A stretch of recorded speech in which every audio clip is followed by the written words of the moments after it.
Hello, Rochelle White. Good evening. Omonike, welcome. Mesonge, nice to see you. Akintade Owoyemi, wow, it's been a long time. Akintade, it's been a long time. You are the guy in Florida somewhere. Is it Tampa area you are in? You used to be a regular here until you got busy or you didn't know we're back. Maybe you got busy or something. Nice to see you. Shinwe Ananaba, that's my childhood friend. Denise, Doris,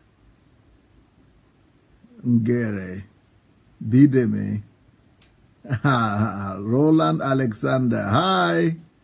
I've not seen your friend there, Alexander, Roland. I've not been seeing your friend that you introduced me to. I've not been seeing him online here.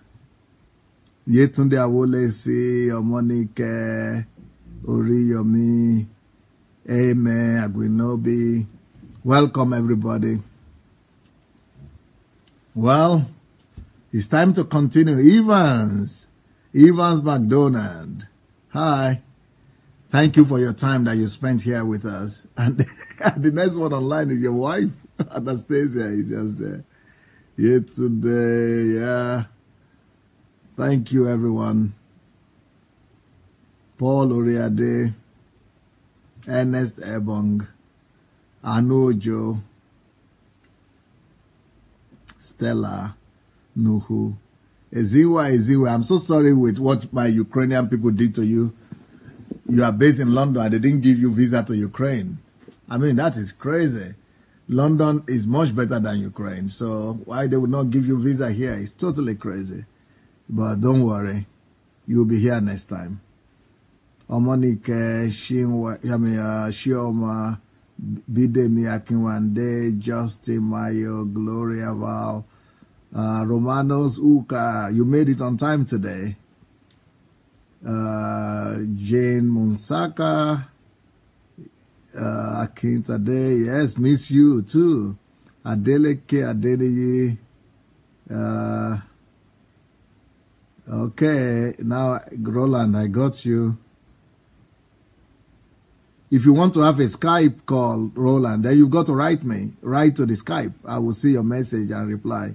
Idera Nwafo, Adalov, Ravele, Folari, Lawal, Raija, Olaniyo, Funkeraji, Clinton, Simeon.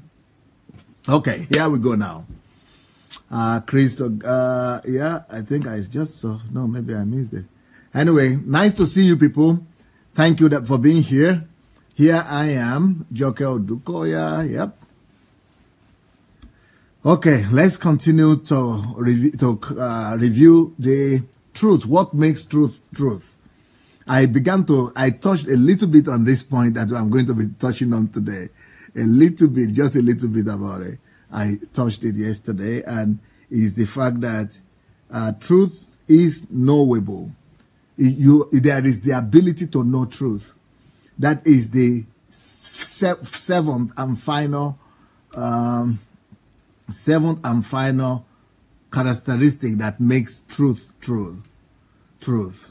What makes truth truth are 7 characteristics that I had given you over the past 2 weeks. And let me quickly run through them again. So number 1, for truth to be truth, it must be universal. All right? It must be true in every culture. It must be true everywhere. It must be true at all time. So it doesn't matter where. It must be true to all peoples. So, and then number 2, for truth to be truth, it must be absolute. It must be absolute true. It must be applicable, absolutely. It must not be questionable to all people in all places and at all time. And then for truth to be truth, third quality is that truth has to be objective. So it shouldn't be subjective. It cannot be under anybody's opinion. It has to be above individual opinion. It has to be above individuals' desires and likings and preferences. So that means it must be subjective. The truth must be subjective before we could declare it or recognize it as truth. Number 4, for truth to be recognized as truth, it has to correspond with life. It has to correspond with reality. It must not be in conflict with what is obtainable. So when you go to a church and they begin to tell you things that don't make sense or that is not collaborating with reality, you know that is not truth. Okay, then the next point is number 5. For truth to be truth, it must be based on God. It must be based on God. Number 6, for truth to be truth, it must be applicable to a personal life, to a lifestyle, to the life that we are living. People must be able to know that truth and be able to practice it in their own personal life. It must be applicable to an individual life. So that is number 6. And number 7 today, I'm giving you this number 7 criteria for truth to be truth, is that truth must be knowable. People must have the ability to discover it, and people must have the ability to know it. And that's why, science is very strong on truth, and that's why science is a friend of truth, and that's why truth cannot exist without science, because science is a sphere of life that dedicates itself to discovering truth and proving truth. So truth must be proven, and that's what they do. They use, experiments. They use laboratory. They use studies. They use researches to discover truth, or to have. They can only discover truth. They cannot create truth. They can only discover truth or affirm truth.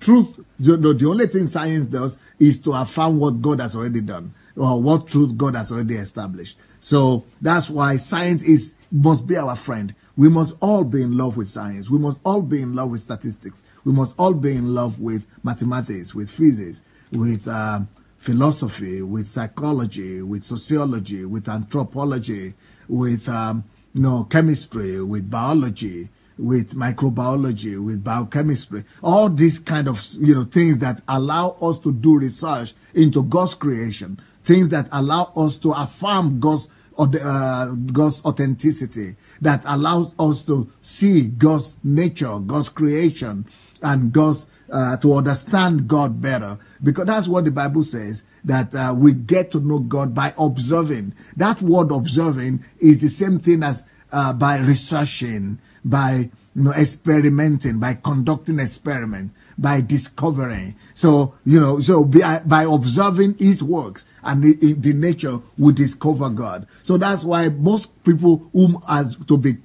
scientists must be Christians. It is a pity, and it almost breaks my heart. I always must make me cry.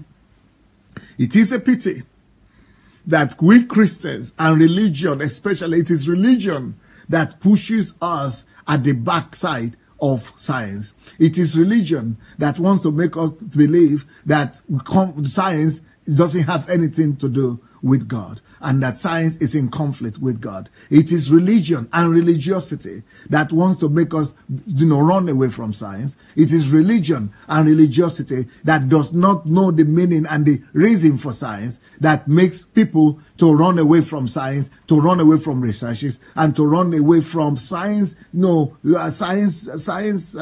science as a whole.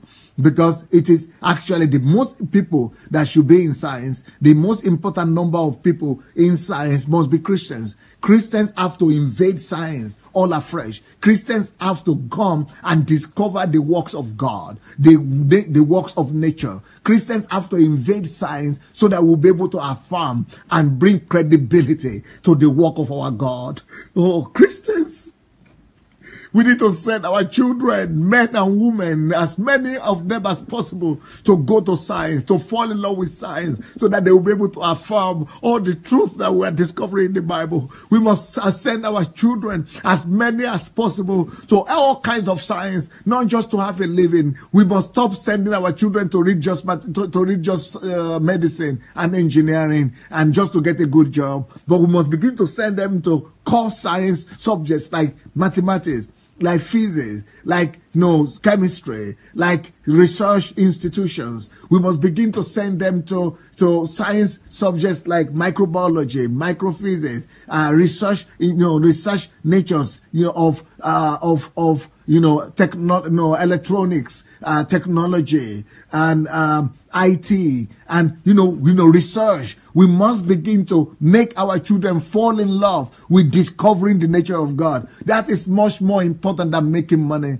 When you send your children to go and just begin to choose the subjects that make them to just have more money, or that is reigning right now, or that is popular, it means you don't know the mind of God. That is why superstition is so strong in Africa. And superstition is so strong in our continent, because our people have not fallen in love with science. We have not sent our believers to science schools and to science institutions, to research institutions. We have not, instead of us to open up laboratories and libraries, we are opening up churches. That is a tragedy, because church buildings is not relationship with God. Church building does not translate to knowledge of God. But sometimes it is even better to know God through his handiworks and through the works of his creation, through what he has created. And we must begin to tell our children that they shouldn't just be going to look for the reigning subject or reigning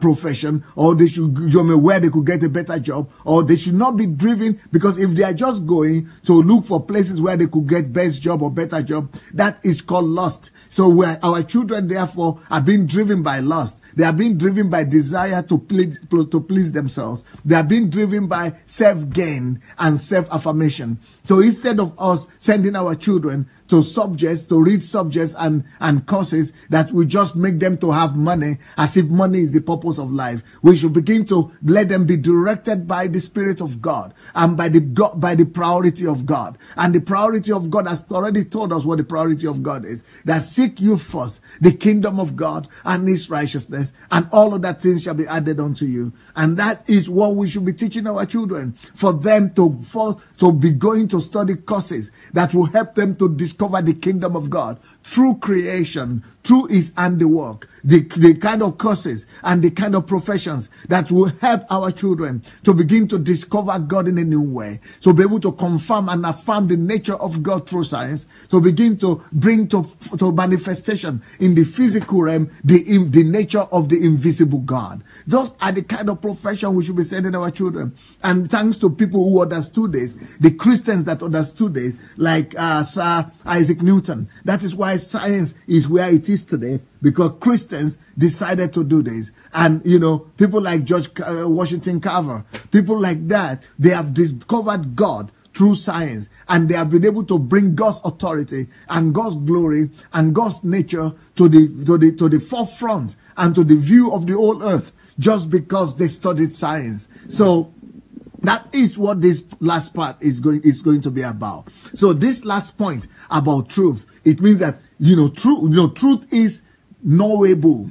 Truth is knowable, which means truth could be discovered, truth could be known, truth could be revealed, truth could be unveiled, truth could be discovered, but it could be discovered more through research, through experiments, through searching, because it is the nature of God that does this. In Proverbs 25, verse 2, it talks about God, it is the glory of God to hide things, but it is also the glory of sons, of kings, to go unveil them, to go look for them. So this is what God wants. God wants us to see these kind of people that are filled with glory, that are carrying the glory of God upon themselves, by going to dig deep, by going to look for the things that God has hidden in nature, because it is the nature of God to hide things, to hide his secrets. There are so many things that are still hidden from the children of the world, that are still hidden from all of us. Well, the best technology that we have today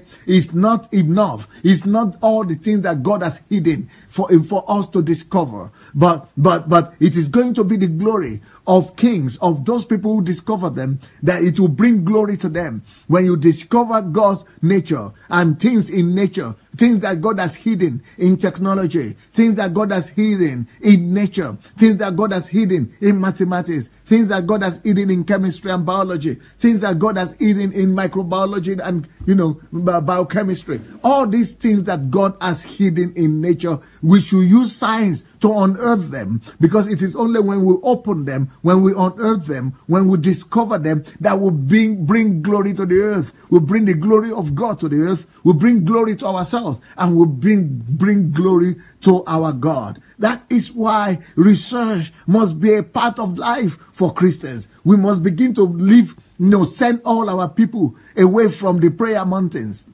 They must go from prayer mountains and begin to go to the places where, where they could glorify God. We should begin to send them away from their prayer mountains, from just sitting there in churches and doing nothing and just expecting God to send them miracle.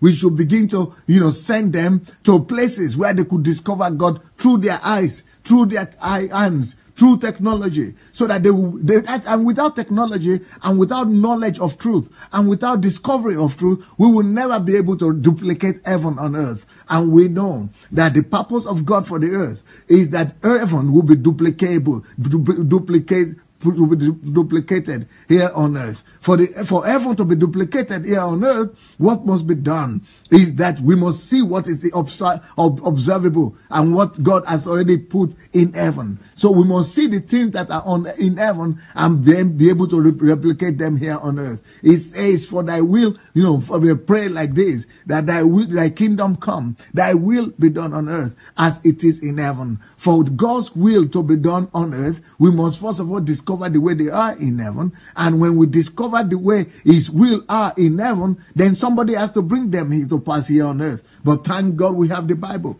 The Bible already told us a lot of things that are obtainable in heaven. And some of those things are the fact that the roads are made of gold. So that means that that is a reality of heaven. And if we are supposed to bring to earth what is in heaven, if we are supposed to bring his will to the earth that is in heaven, that means that we must be able to develop our mind and develop the skills that will be able to make us to build roads that are perfect, roads that are glittering, roads that are enjoyable, road that you don't just ride on, but road that will bring pleasure to your mind, that will bring healing to your emotions. And that is what the road of gold does to people. It's not for cars in heaven, and it's not just for you to be able to drive your Mercedes Benz in it and not have pit holes. That is not the reason why they have roads in heaven, but it's because when you are walking, it's supposed to be giving you pleasure. When you are just seeing the road, it's supposed to be healing you. It's supposed to be bringing, because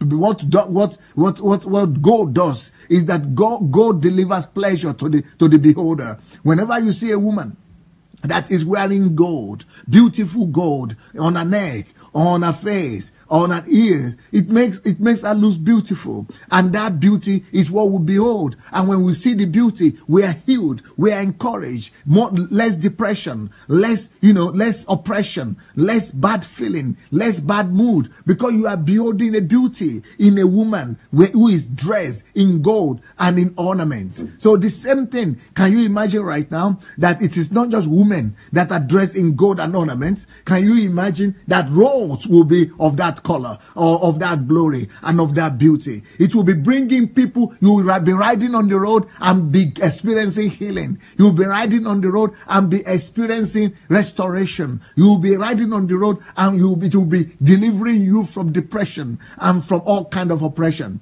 So there must be Christians and who will be able to replicate the realities of heaven on earth. And there is no way we will ever be able to do that if we don't go to study science, if we don't encourage our children to go and love science and study science. But of course, it's even better if they are called into this area of life, into these specialties and these science spheres of life. But that is how we are going to be able to reveal the beauty of God. That is how we are going to be able to reveal the glory of God on the earth. Because the whole agenda is about bringing to pass on the earth what is obtainable in heaven. And we see a lot of things that are obtainable in heaven. One of the things that are obtainable in heaven is the fact that the Bible says that there will be no pain in heaven. Well, we need scientists that will be able to go and research how to reduce pain. Can you imagine if some people have not invented anesthetics? If there are no anesthetics, can you imagine, we'll be doing our treatment of teeth and our operation and surgery with so much pain that people will be dying just of pain. But because some people have researched this and have said that there is no pain in heaven, and since there is no pain in heaven, we could reduce it and even eliminate it on the earth. And that's why through science, these things were discovered. And the same thing needs to be done today. We still have so much pain still. We still have a lot of pain. And that's why we need Christians that will go into science and discover how to eliminate pain. Why? Because His will must be done on earth as it is in heaven. And one of the realities of heaven is that there will be no pain there. And then it says also in heaven that God will wipe away their tears. That as right there is revealing to us and letting us know that one of the wishes of the Father is that on earth that less people will cry, that on earth that people will not weep, that on earth that people's tears should also be wiped away, that on earth people should be comforted. And there are a lot of ways that we could discover methods and scientific methods to bring comfort to people. So psychology is trying to do that now. But we need to have our Christians there who will be able to make that their purpose and their aim, and being able to bring healing and the wiping of tears to so many sorrowful people on earth, so many tragedy on earth. So we will be able to dedicate ourselves to reduction of tragedies, of sorrows, of pain, and of catastrophe. So catastrophic could be reduced if we dedicate ourselves to discovering the truth. Truth in nature. Truth is everywhere. God has put everything into nature. God has built His truth mechanism in all of nature. God has built in truth into the air we breathe. God has built His truth into the space that we see. God has built in His truth into the nature that we observe. God has built His truth into the leaves and the trees and the rivers and the ocean and the soil and the land and the ground and the stones. Everything we see contains the truth of God, but they are all hidden, and a lot of God's secrets are hidden in this nature. But it is the glory of God to hide them, because if God is not hiding them, then they become useless, then they become irrelevant, then they don't have value. But it is also the glory. One of the reasons why God hides all these things is for us to have glory, because when we discover all the things that God hides, or some things that God has hidden, everything you discover, your discovery will bring you glory. And that is what we need our children to begin to go and study and research. We need to begin to research all what God has hidden, all the glory that He has hidden, all the things that He has hidden in nature. They need to be discovered. And why should we wait on unbelievers to discover them? Because even iPhone and iPad that we are using today, it's been discovered by somebody. Why can't that be a Christian? And even all these things that you see, they are coming from people who have discovered them, like Facebook that we are using right now. That is also the work of discovery. Is because of science. These are people who have loved science. Science, therefore, is a medium and a means and an instrument, a tool of discovering truth. So God has allowed education, and especially science, to be a means of unveiling truth and on discovering the things that God has hidden. That thing that God has hidden,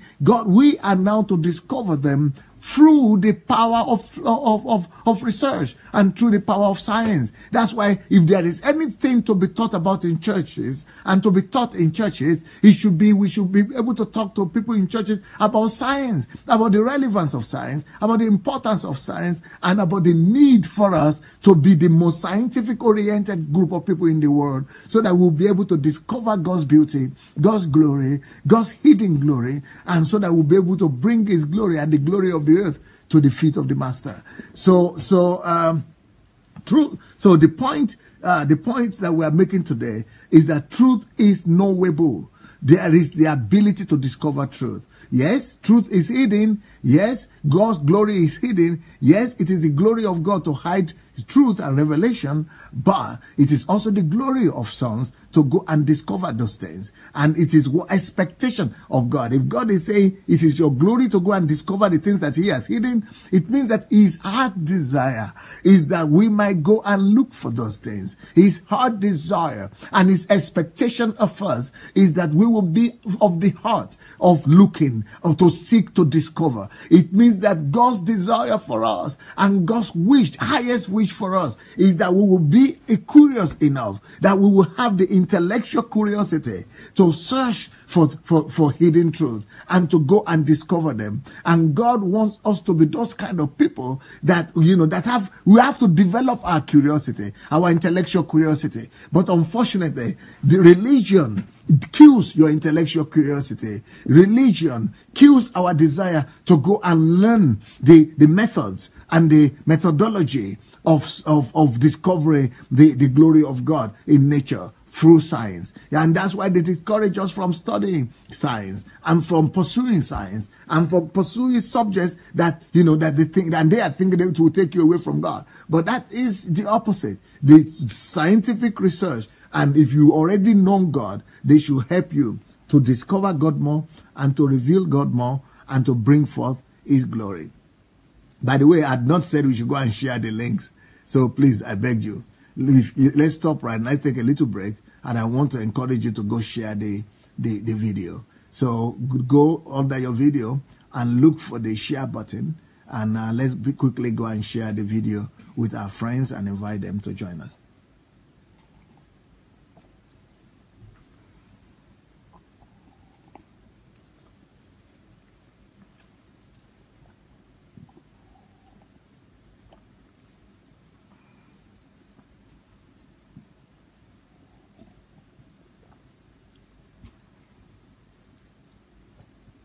So God has made us in such a way that we can know the truth.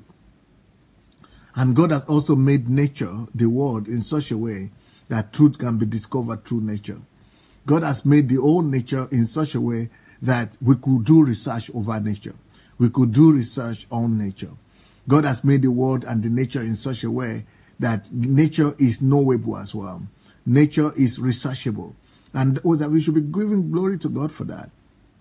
But more importantly, God has given us the ability to have science and to have education, to have self-education, to have, self-discovery, to have laboratories, and to have researches. You know what? You believe me or not, but when I get to Africa, I'm going to invent things, more things than you. I'm going to be inventing scientific things. I'm going to invent in the area of medicine. By the grace of God, when I get to I have my invention in my mind. I'm going to come up with pills, with medicine, and with modern pharmaceutical means and cure of curing diseases that the world had not known. I'm going to come up with that by the grace of God before I die. And but I want to do that in Africa. I want to bring Africa to the table just through science and through medicine especially. I want to also do through technology and through modern technology. I want to do invention in that area too. I already have the invention, but I want to, I will be able to do that after I go to Africa and bring Africa to, even though I'm a preacher, even though I'm a pastor, but I'm interested in inventions. I'm interested in researches. And I already have inventions that I'm going to release to the world that's going to put God and his kingdom on the map. And it's a pity that we Christians, we just read the Bible and we just limit ourselves to just religious, sensitivity and, passion.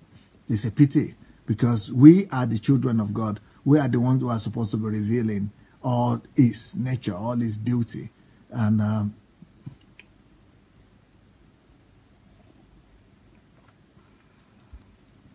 I hope that God will raise up a new generation of people, a new generation of Christians who will listen to me, to these teachings, and will be able to abide by them.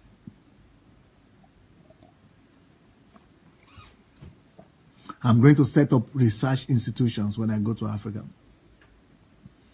I'm going to set up laboratories when I go to Africa. I'm going to set up scientific villages.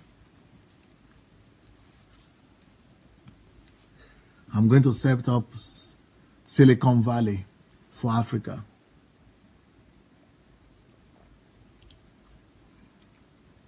Because God has not hidden himself. God has hidden himself, but he has hidden himself in nature. And he has given us the ability to discover himself, to discover him. So God didn't make himself hidden in such a way that it cannot be discovered. God has just hidden himself like a father will hide in a room waiting for the son to come and look for him. You know, it's a sweet hiding. It is to give us glory. Because when we discover him and when we discover his creation, then that we take glory in that. We receive glory from that. Anytime you discover something of the nature of God, what that God is doing in heaven, and you discover it brings glory to you. Just like Apple guy, Steve Jobs. The reason why everybody knows his name is because he discovered something, and what he discovered became glory to him. Bill Gates, he discovered something, and what he discovered became glory to him. Every time you discover something, you bring glory to yourself. And that's why, Mark Zuckerberg also is so famous and is so prominent, because the glory of discovery has become theirs as well. Why not us? Why not Christians? Why are we not the ones discovering these things?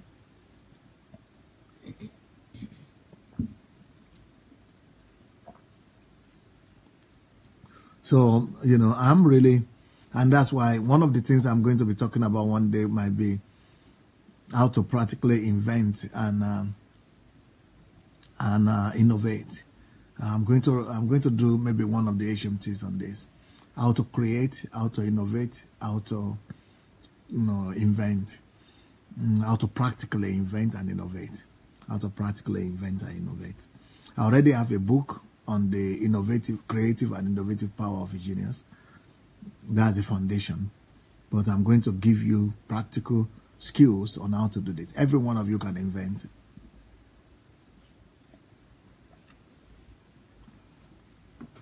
There are principles to everything, and there are principles to be able to do this too. And the reason this is true is because truth is knowable. The reason this is possible is because God has made truth to be knowable. What is discovery? What is science? Science only discovers what God has already hidden there, what God has already done. So science is just discovering truth. So what is truth? Truth is something that matches with reality, the way it's originally supposed to be, the way it's made. We discover the way things are originally. That is truth. And that's discovery. That's invention. So I'm going to be able to teach those principles, I hope, one of these days.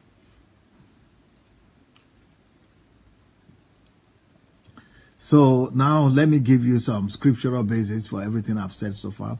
I've not gone into the Bible yet. Let me go to the Bible now. So the Bible says in John chapter 8, verse 32, which you know, so about the fact that truth is knowable. And you shall know the truth, and the truth shall set you free. That's what the Bible says. You shall know the truth, and the truth shall set you free.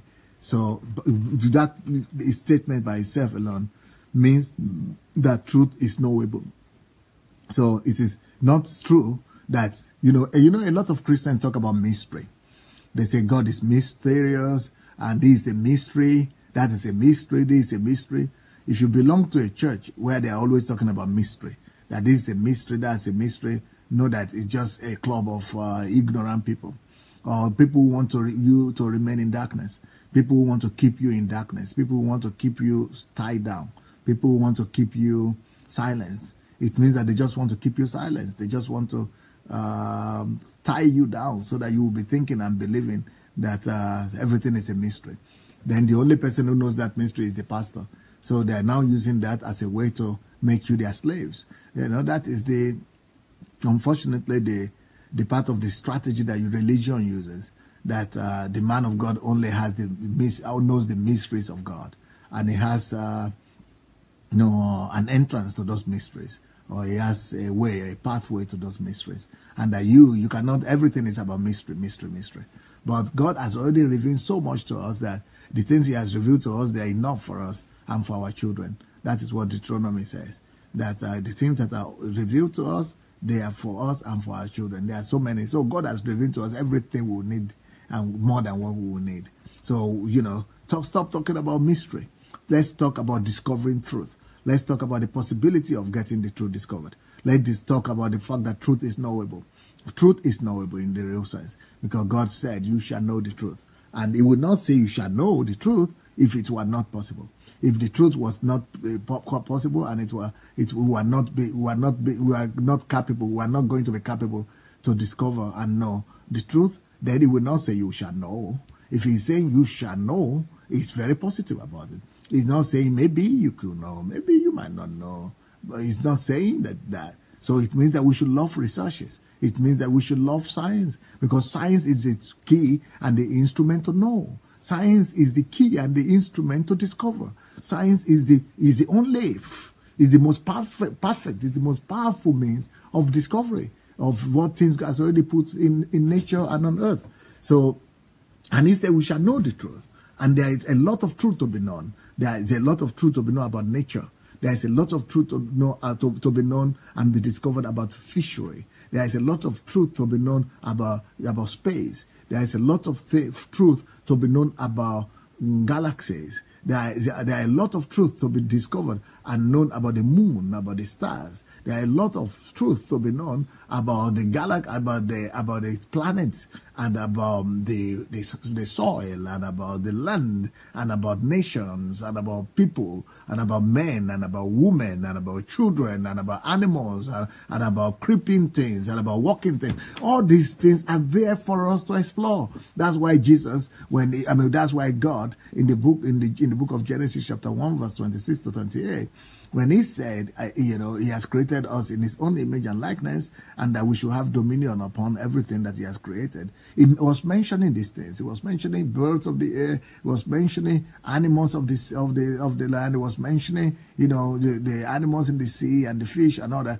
Why was he not mentioning prophecy? Why was he not mentioning prayers? Why was he not mentioning spirits, angels, or visions, or revelations? Why was he not mentioning that we're going to have dominion or interaction with angels or things? Because we're on earth. And if you're on earth, the things for you to discover are not what is going on in the spirit. Oh, in the spirit realm, I see revelation. I see vision. Oh, angels are descending. Oh, angels are flying. Oh, this is up. But that's not what we're supposed to explore. That's not what we're supposed to discover and unveil. The things that he gave us direct responsibility to discover and unveil are the things that are on the earth, and the things that are physical, the things that are material, the things that are in the planets, the things that are in nature, the things that are in the universe. So that's why he's saying, you have dominion upon the sea, upon the water. So there are a lot of things yet to be known about those things.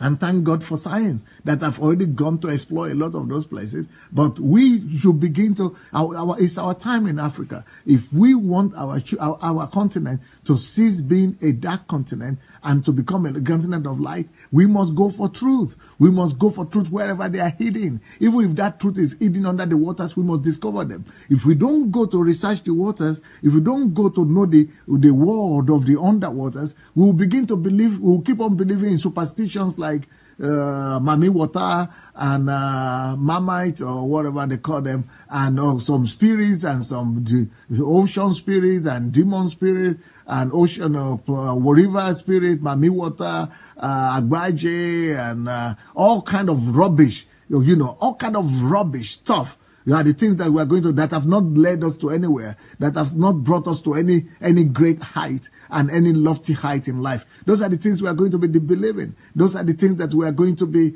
we are going to be repeating to ourselves. We're going to be afraid of the waters. We are going to be dreadful. We are going to be dreading the sea and the nature of the sea and the creation of the sea. And as long as we are afraid of those, the sea and the waters and the ocean and the powers of the water. We will never be able to tame them. If you are afraid of something, you will never be able to approach it. Then talk less of defeating them. We are supposed to tame the rivers. We are supposed to tame the oceans.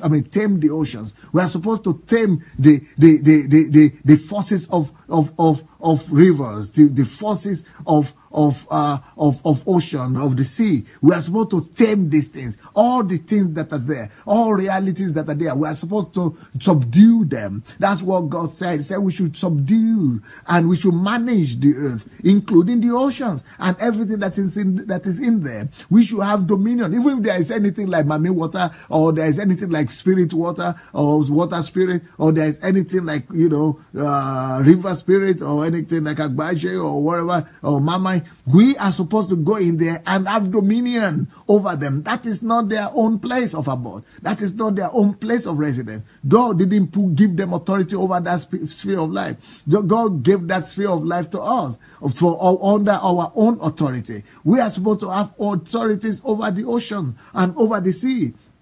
But we are never going to be able to do that if we don't, love the truth enough to go and discover truth even in those under the sea, to go and discover truth even in the ocean, to go and discover the truth even in the creation of the sea and on the undernet of the sea. If we are not going to love the truth enough, if we are not, and the only way, instrumentality to use to do this is science. If we don't love truth enough to be able to explore science and be able to use science as our instrument to go and discover these things, we will keep on being afraid of the sea. We will keep on being afraid of the river. We will keep on being afraid of these on invisible forces that are just mystic and mysterious. Why is it that they are only in Africa? Those spirits are there. Why is it that those spirits they are not in the sea and the same ocean that is spreading from Atlantic Ocean, from Europe, from Africa to part of Europe. In Europe, they don't see any Mami water. It is only in Africa they are seeing it.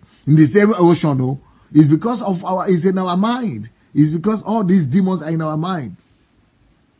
And then they go there into the sea. They build submarines. They build ship. They build coastliners, and they don't see any Mami water there. And the coastliners and the submarines are traveling every day, and they are in the sea for 6 months. They are on the sea for 1 year. In fact, there are some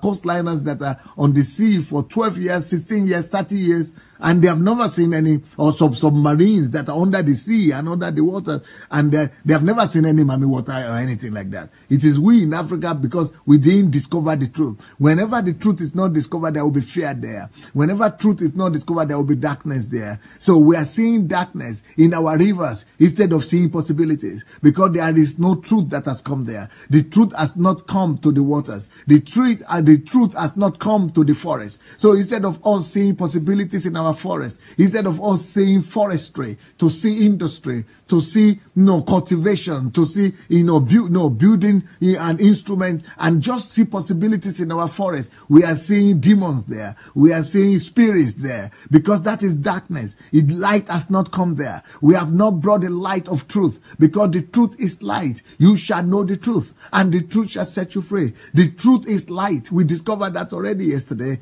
Truth means light. Truth of God, the light of God has not come to our forest, and we are the ones to bring them there. We are the ones to bring that truth. We are the ones to bring the light of God into our rivers, into our oceans, into our atmosphere. And then all those things we are in Africa, people are telling you stories that some people is flying in the air, wishes are flying in the air. We are supposed to take over the powers of the air. We are supposed to bring the truth of God, to discover the truth that makes planes to fly, instead of us to be bringing the truth of God and discovering the power that makes air to be. I mean, people are sending, astronauts and to where people, other nations are sending astronauts to the air, to the space. But instead of us to be exploring the power of space, instead of us to bring the truth of God to space, to discover, to bring science to space, and discover the truth of God in the space, instead of us to be exploring that, we are afraid that demons are flying, that witches are flying by night, that wizards are flying. The reason why they are flying is because we are seeing darkness in there. We are there where there is no no light, there will be darkness. So to us, everything is darkness. And the reason is because we are not in love with truth. We are not seeking for truth. We are not seeking to discover truth. And for us to be able to really transform from just people of darkness that is seeing darkness everywhere, it is time for us to be able to fall in love with science. It is only through the power of science and the exploration of science that we could use it as our tool. It is the only tool that could help us to discover the truth about nature. The truth in the sea, the truth in the air, the truth in the forest. Those things are only possible when we bring science. It is the science that will open our eyes, that will help our eyes to be open and see the truth that God is hidden. That God has not hidden demons in the seas. God has not hidden demons in the forest. God has not hidden demons in the air. God has not hidden demons anywhere. It is said, it is we, our ignorance, that is seeing that has hidden demons there. It's our ignorance that is seeing demons in the sea and in the ocean and in the forest and in the everywhere in the air, because of darkness. When there is darkness, that is only the things you see, because Satan reigns in darkness. Knowledge means light. When we don't have knowledge, when we don't have the adequate knowledge, when we don't have the adequate revelation of truth, when we don't have adequate knowledge of science, then what we have is darkness, because darkness means ignorance. Ignorance means darkness. So where there is ignorance, we begin to see demons. Where there is ignorance, we begin to see spirits. The reason why we see more spirits in the rivers in Africa is because of ignorance. The reason why we are seeing the mummy water in the oceans of Africa is not because they are there. It's because it is ignorance that is there. And wherever there is ignorance, Satan comes. So Satan brings his demons and comes to live there, because there is no truth. There is no light. This is light that will chase them out of there. The reason why we are seeing demons in our forests and in our jungles is because there is darkness there. And how do we chase out the darkness? Darkness can only be chased out only by one force, by the force of truth and by the force of light. It is only knowledge that can chase away the darkness of ignorance. It is ignorance that makes Satan to come and build his throne in Africa. It is ignorance that makes Satan to come and build his temple in our continent and in our seas and in our forests and in our ears. And we are only seeing women that are flying and are doing all that. It is because of the darkness that we have lived in for so long. But meanwhile, God is telling us today that truth is knowable. Truth is knowable. Truth is available. Truth can be discovered. That truth is ready for us, waiting for us. But if we don't have the instrumentality, we will never be able to discover it. We will never be able to discover this truth in the rivers or in the sea or in the air or in the forest, because we don't have science, because we don't have technology, because we don't have the knowledge, we don't have the know-how. And that is why I am crying out today.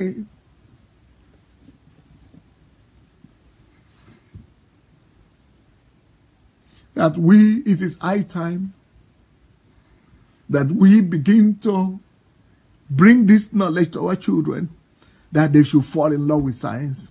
It is high time that we begin to bring this knowledge to our children in the church, our church members, that they should fall in love with science. Because through the instrumentality of science, we could do research. We could do, investigations. We could do, explorations, and we could bring the light of God into all the dark places of our continent and of our world. And we could begin to rule and reign upon the earth, as God has told us in Genesis chapter 1 verse 20 says. He's waiting for us to bring his dominion to the seas. He's waiting for us to bring his dominion to the jungles and to the bushes of this world. He's waiting for us to bring his dominion to the air and to the powers of the air. He's waiting for us, and the only way to do that is through the power of truth. Truth is light. You shall know the truth, and the truth shall set you free. I hope that Africa will hear me tonight, and I hope that this message will go around to set my people and my continent free. But I'm just talking about one place, one passage today, John 8:32. That's what I've been talking about right now. I will talk about other passages even right now. Let me give you some more passages. In 1 John chapter 2 verse 21. 1 John 2:21. It says, I have not written to you because you do not know the truth. So I didn't write to you because you did not know the truth, but because you do know the truth, and that no lie is of the truth. You see, it's saying, I'm writing to you because you know the truth, and no lie is of the truth. So truth is priority. He says, I'm not writing to those who don't know the truth. See, the very priority, the most important thing that God wants from us is that we discover truth.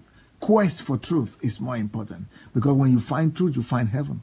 When you find truth, you find God. When you find truth, you find life. Truth is everything. Jesus says, I'm the way, the truth, and the life. Truth is in the middle. When you find truth, you find way. When you find truth, you find life. So he said, that's why I'm writing to you, because you know the truth. My brothers and sisters, this is in the Bible. This is in the New Testament. God will begin to communicate with you when you know the truth.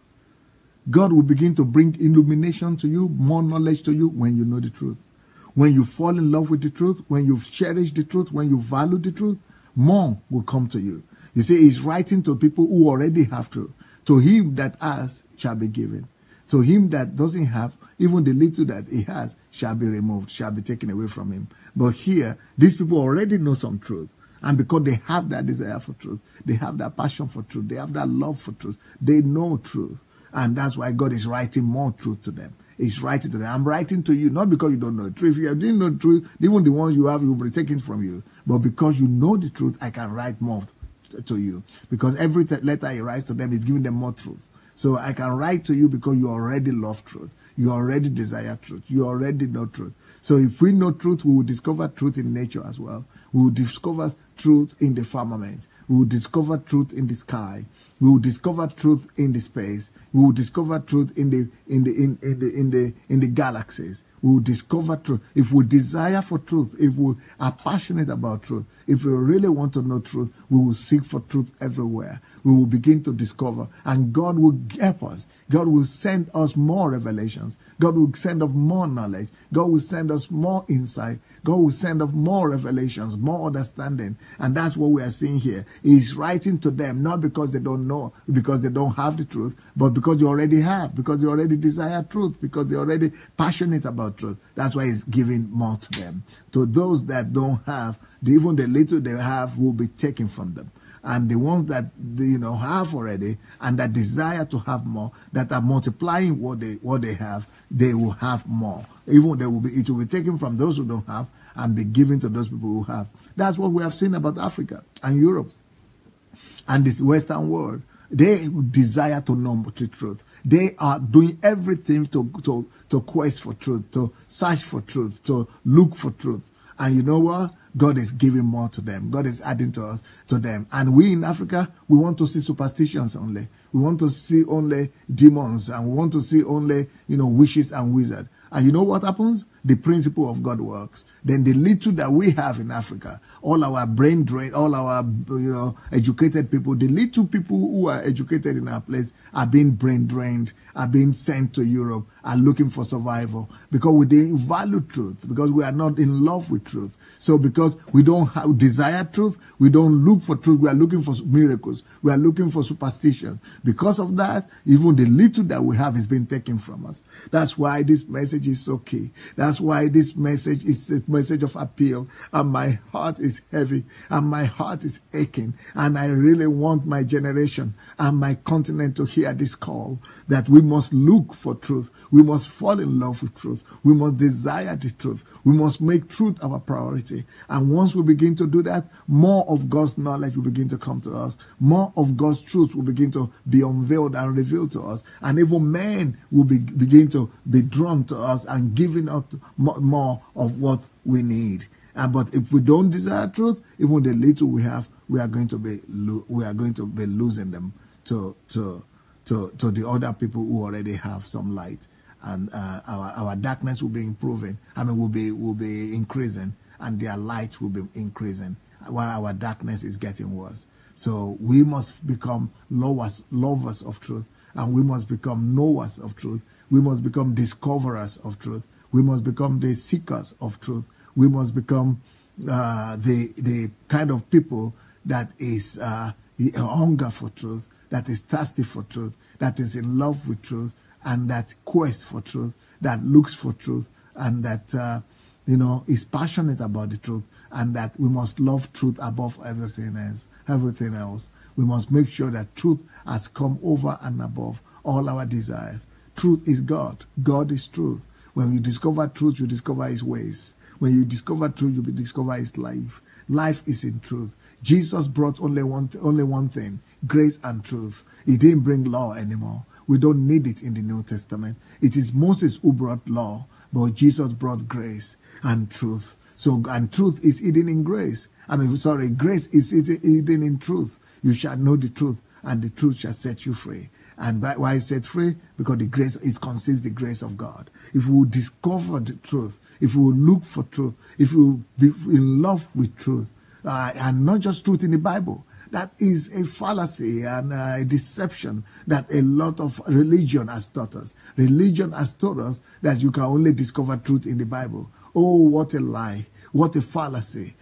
God has put truth in his nature. That's why he said that by observing the nature, by observing creation, we discover God. We see God in his creation. That is truth. Truth is more than what is written in the Bible. Because the Bible itself tells us that if what Jesus himself had done were to be written in the Bible, that there will be at that time, there will be no enough papers in the whole world to contain, all that Jesus himself alone has done. What about the mind of God? The mind of God is erected and is in his creation. The mind of God is in the mind of God is in everything he has created. The mind of God is in his truth. That's why Jesus brought that truth. Moses brought law. Jesus brought truth and grace. Grace and truth. Grace and truth. In Mark chapter 5, verse 33,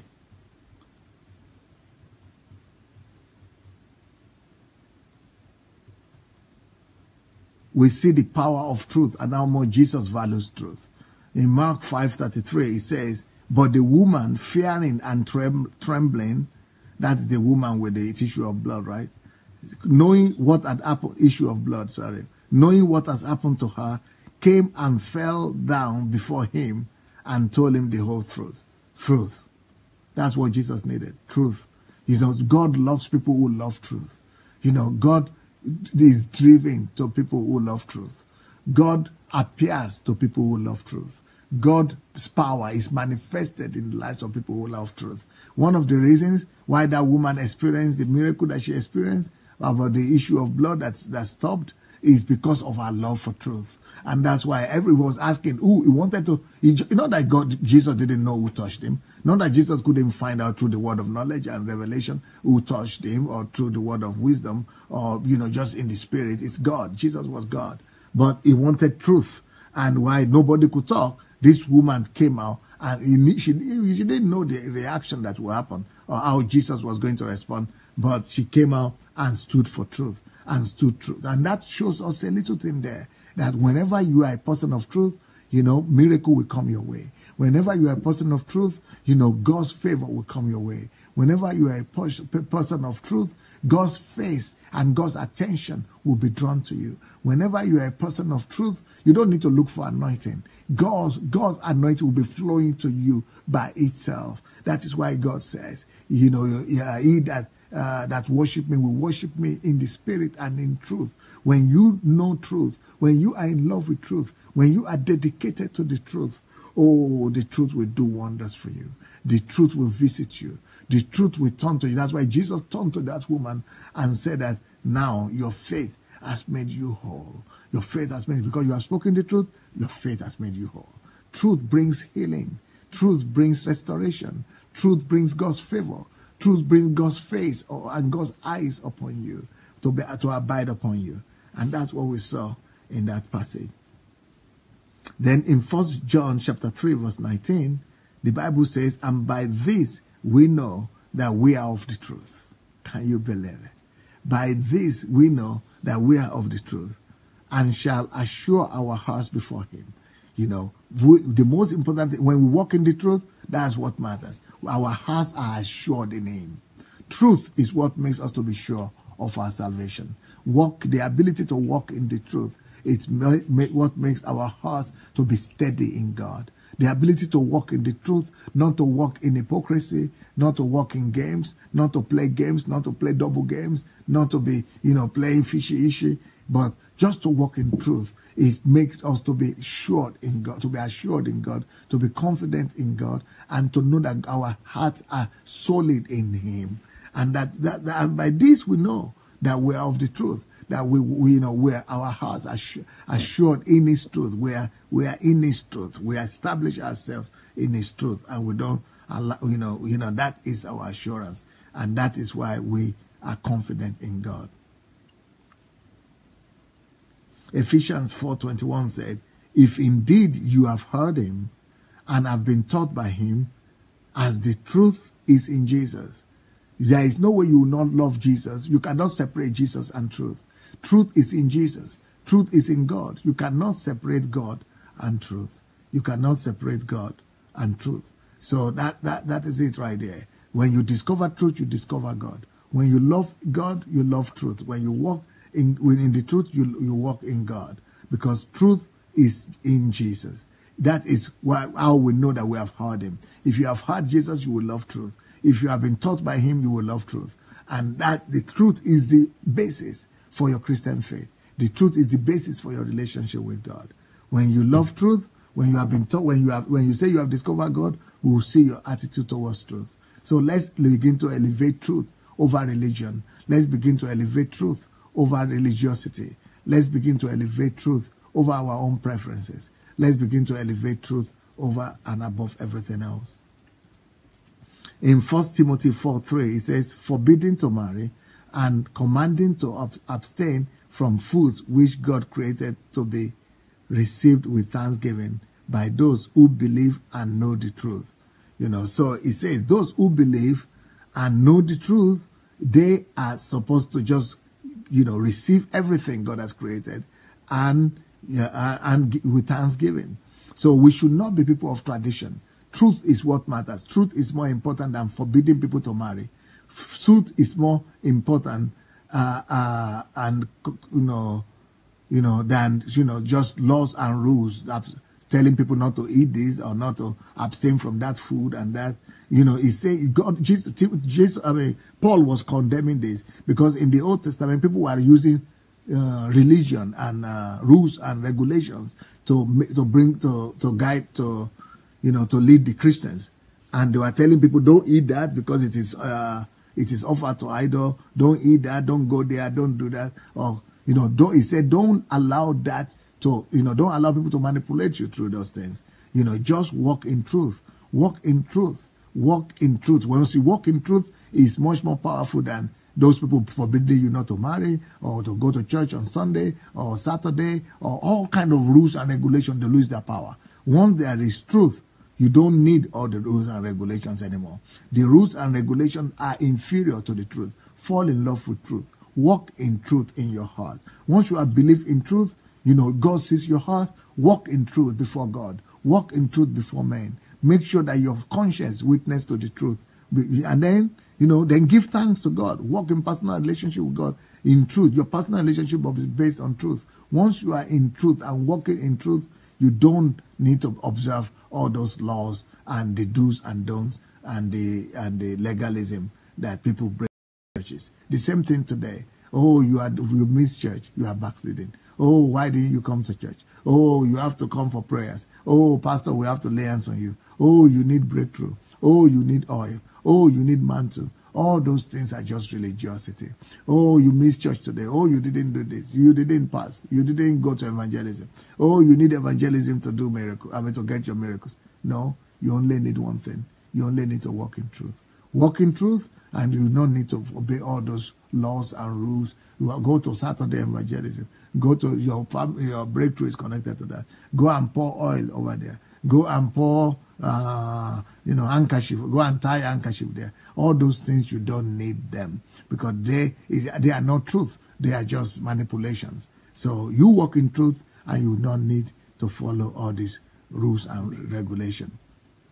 And in 2 Timothy chapter 2 verse 25 says, in humility, correcting those who are in opposition, if God perhaps will grant them repentance, so that they may know the truth. You say, it is all about truth. The reason we preach to people is all about truth. The reason we want to help people is for the truth. So truth is paramount. It's not for them to come to church. It's not for them to be church members. It's not for them to be able to, become some religious people. It's just for them to know truth and walk in the truth. That's why I say with humility, minister to people, correct people, so that they will be able to walk in truth. That is the whole thing. Truth is more important than religion. Truth is more important than religion. Then Psalm 51 verse 6. Psalm 51 verse 6 says, behold, you desire truth in the inward parts, and in the hidden part you will make me to know wisdom. You say, the desire for truth. Truth is not something in the head. Truth must be from your heart. Fall in love with truth between you and God in your own heart. Make sure you are walking in truth. If you are wrong, speak the truth. If you are right, speak the truth. If you are perfect, if you are not perfect, speak the truth. If you failed, speak the truth. If you are making it, speak the truth. Walk in truth. A lot of people in my country, they are using wisdom. They are saying, okay, for example, I even heard a story today that even a pastor of a church will not tell church members that the children are wedding, that the daughter is wedding or the other daughter is wedding, because they are afraid of witchcraft. Oh, there are witches in the church, or there are people who are bad in the church. Oh, we're afraid, we don't want them to do us evil. Well, because you don't love truth. You don't believe in the power of truth. And because you believe more in the power of witch and wizard, that as a pastor, you are hiding. You believe more in darkness than in light. You don't know truth. And that's why truth cannot fight for you. Truth cannot, defend you. Because you shall know the truth, like I said yesterday, means you shall become one with the truth. To know the truth means to be one with the truth. To know the truth is like, Isaac knowing his wife. Or it's like Jacob knowing his wife. Knowing means to be one, to be one, to be united, to be intimate, to be one with the truth. So knowing the truth is to be one with the truth. If you really know the truth, if you are one with the truth, you will not be telling, as a pastor, you will not be, even not as a pastor, as a believer, you will not be telling your family, I'm arriving on Saturday, while you have already arrived on Monday. Because you are afraid of, witches and wizards, and you are afraid that somebody can stop you because you don't know the truth and you are not abiding the truth. Because if you abide in the truth, you know that there is no darkness that can compass or comprehend light. Light can never be comprehended by darkness. Darkness can never overwhelm light. It is impossible. He said it came to the world. It was the light of the world. It was the word of the word that was with God. It came and darkness could not comprehend him. When we sink ourselves in the light of God, in the truth of God like that, when we are dressed and soaked in truth, no darkness can comprehend us. So all those lies that we are doing is because truth is just in our head. But where truth is supposed to be, Psalms 51 verse 6, behold, you desire truth in the inward parts. God desires only the truth, not that is in your head, but the truth that is your inward part, the truth that you are one with. That is the only truth that God desires. You only know the truth when it's part and parcel of you, when it has become flesh in you. That is the truth we are talking about. That the only truth that will work for you is the truth with which you are already part and parcel. That is already part and parcel of you. You already flesh. It has already become your flesh. That's the kind of truth that does magic. It's the kind of truth that protects you from every evil. It's the kind of truth that will fight for you. It's the kind of truth that will manifest in your most difficult hour. It's the kind of truth that that will defend you and protect you. It's the kind of truth that you need to stand for at all times. That truth must be in your inward parts. And in the hidden part of you, then it will become to you as wisdom, because you will live according to that truth. The last passage I'm going to read today is from Proverbs 22:21. Proverbs 22:21. It says, that I may that I may make you know the certainty of the words of truth, that ye may answer words of truth to those who send you. So that is it. The ultimate desire of God is that I may make you known to you the certainty of the words of truth. We have to have the assurance of the word of truth. Certainty means the assurance of truth. We shouldn't doubt the truth. We shouldn't cast any shadow upon the truth. We must be certain in truth. We must have confidence in truth. We must be established in truth. And then we'll be able to answer anybody that will face any opposition, any situation, any circumstances will be bowed down before us when we are assured of the truth and when we are established in the truth. All right, guys. That's what I have for you today. I don't know if my girls here today would like to comment on what they've heard. Okay, I have Julie coming first. And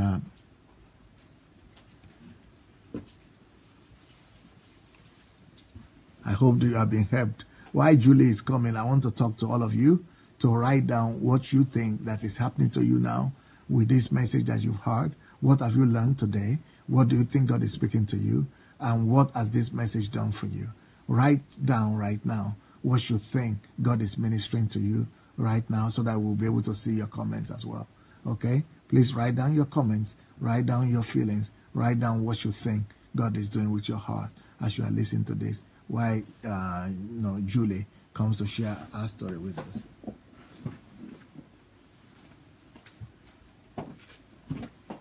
Hello, everyone.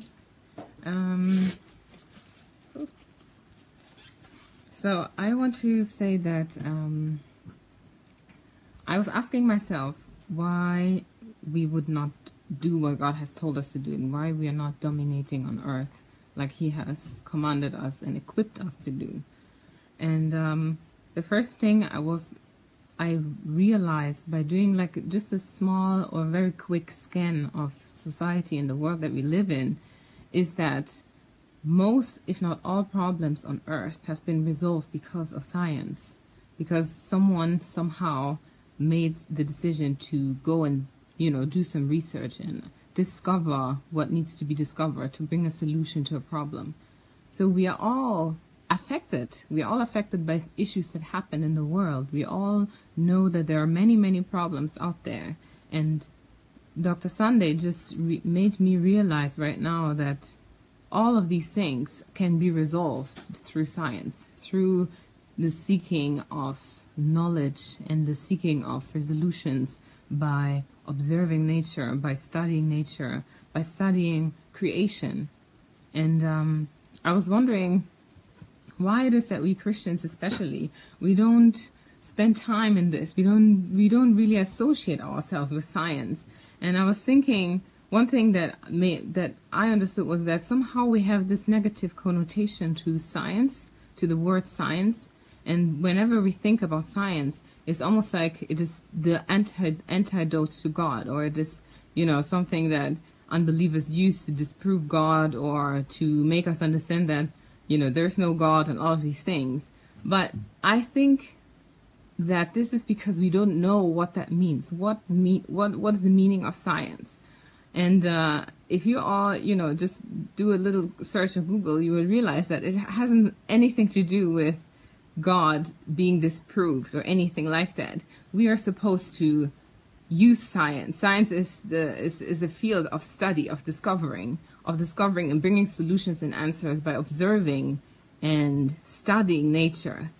And this is not something that I just know because I know, but I went to do my research as well to understand what does that actually mean? What is the word science telling us? So I think we really have to change our mindset and understanding when it comes to science. It is not something that is bad. It's not something that is negative. It's not something that has nothing to do with God or is a tool that should be disproving God. Why don't we as Christians use science to prove God? To make sure that people in this world actually realize the glory of God. That we make sure that it's not just about talking how beautiful everything is and that the world looks nice, but the way God has created it, but that we actually uncover God, that we point people to God by looking at nature, by observing nature and studying it.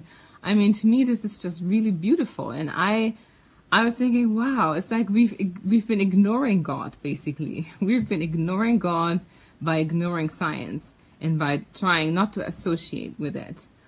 And yeah, so that's one of the things that I thought was such a discovery for myself, because it's something that we learn in school. It's something that every one of us grows up with. It's something that we all are somehow familiar with. But it's like we've closed our eyes to science. It's like we've blinded our eyes to it. It's like we don't want to have to do anything with it. And what we do instead is we condemn, the unbelievers who try to use science for the development and for furthering our society and the way we evolve on this earth. We really need to change the way we think about that. We need to change that meaning of science in our minds. We need to teach our children about science. We need to advocate science. Everywhere that we are, we have to make science a positive thing. We have to change the image of science in Christianity. So that is really one thing that I have on my heart, that I realized how our mindset has to really change for us to actually even get involved into science. We have to, first of all, change the way we think about science. And yeah, as soon as we do that, we will be able to reveal God to this world. We will be able to reveal the glory of God to this earth. So yeah, let's do that and do God justice. Thank you.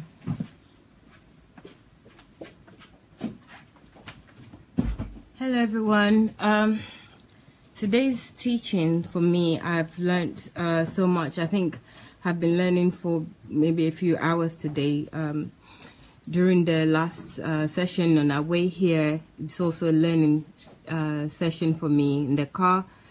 So from this teaching, I've just taken so much from it. And one of the things that I've taken also spring up from what Pearl Adela just said earlier today during the earlier program, 7 o'clock. And what I learned from that is that, we really need to start again. We can, redo everything, or which not even redo it, but park everything that we've done and everything that's happened and the lies and the lies that we've been told, park them, put them aside, and then start over again. Start over again as a relationship with God. Start over again as a relationship even with yourself. I mean, learning today that truth is knowable is that we've spent put a lot of emphasis on lies, because we've been told so much lies and we believed in those lies and they have no benefits to us. But yet, the truth is also there that is knowable and it's all around us, but we didn't embrace it. So really, I'm talking to myself mostly here, that I really need to do as Pearl. Pearl is 14-year-old. As Pearl, I said, start over again. I can do it. We can all do it. Start now getting to know the truth, finding out everything, not accepting the dogmas and the religiosity and, the lies that we've been told. But we have a responsibility. The onus is on us to go and seek out the truth. So the truth is there, but we need to go out and seek it out, investigate it, and live by it.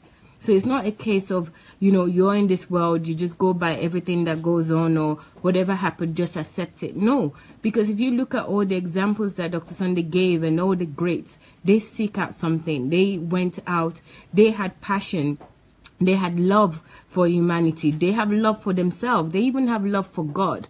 Anybody that's done anything great in this life, that they live in truth, because they live in truth to achieve something. They want to achieve something to change their world, to change their life.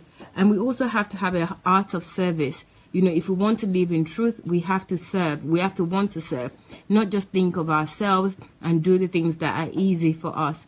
I've been learning, like I said, I've been learning through almost half of the day. I learn every day, but I've been learning for concentrated back to back for a few hours now. And I've learned from everybody that I've spoken. I've learned from young and old. But because it's important to seek the truth. So even the things that I'm learning here now, as we're learning, we need to go and do further investigation, further research, further analysis. Listen to it over and over again. Sit down and be honest with ourselves. Where is it that I'm not taking stock of the right thing? Why is it that I believe the lies more than the truth? Why is it that it's easier for me to do the things that are not productive, and it's harder for me to do the things that are productive, the things that lead to the truth, the things about the truth? Why are those things harder? So I have a lot of questions and also answers to seek for myself, get to know what the truth is. So the truth is knowable. I mean, it's not saying that the truth is known, because that's what I was thinking, but it's knowable. It means that it's your responsibility to go and seek out the truth. You won't always find the truth everywhere or available to you, but you have to seek the truth. You have to take the responsibility. Don't just accept anything, and don't just live for anything. Live for something. Live for the truth. So that's all I want to say. Thank you.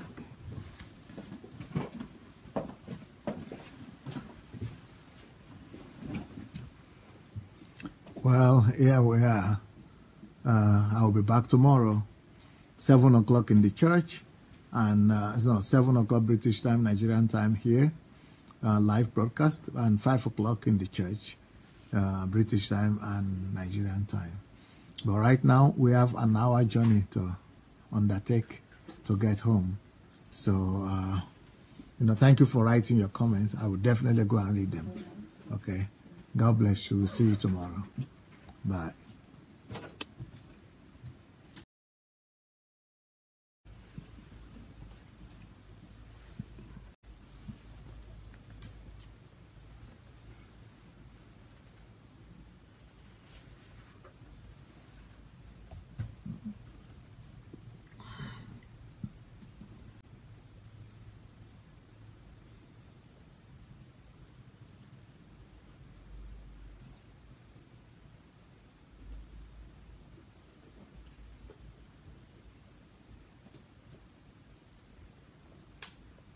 Hello, everybody. Sunday Adelaja here. Welcome, welcome.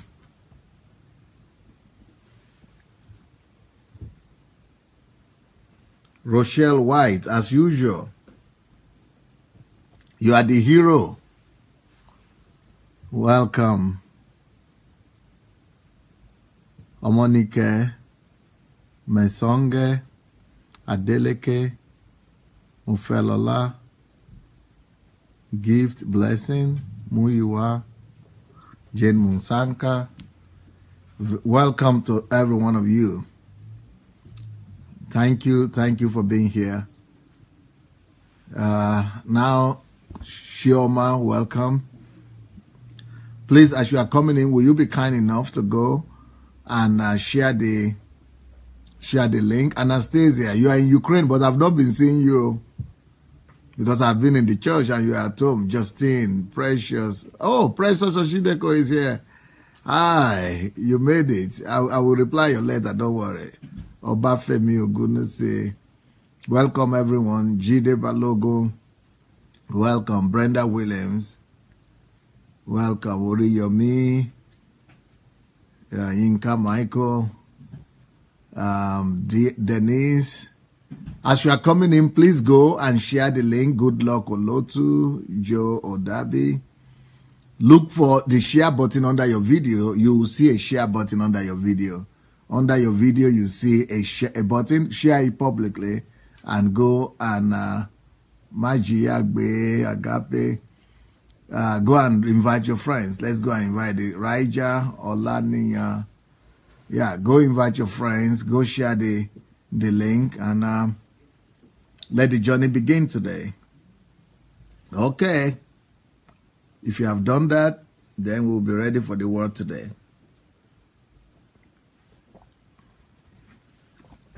Yesterday, I concluded the 7 characteristics of truth. 7 things that will make us to know if something is true or not. So I've concluded that particular aspect of aspects of truth. And the week before then, I had done 5 levels of truth. And this is another aspect of truth that I want to start out on today. I want to begin to talk about the aspect of truth that we have not spoken about so far. So the aspect of truth that I'm dealing with this today, that I'm starting with today, probably to the end of the week or till next week, is going to be, why do people deny the truth? Or why people deny the truth? Why is it that people deny truth? I mean, is it not amazing that, okay, for example, there is no other religion where their God has actually come to give his life for his followers. And that is a simple illustration, a simple fact, a simple proof for anybody to know that the superiority of religion in the world lies with Christianity.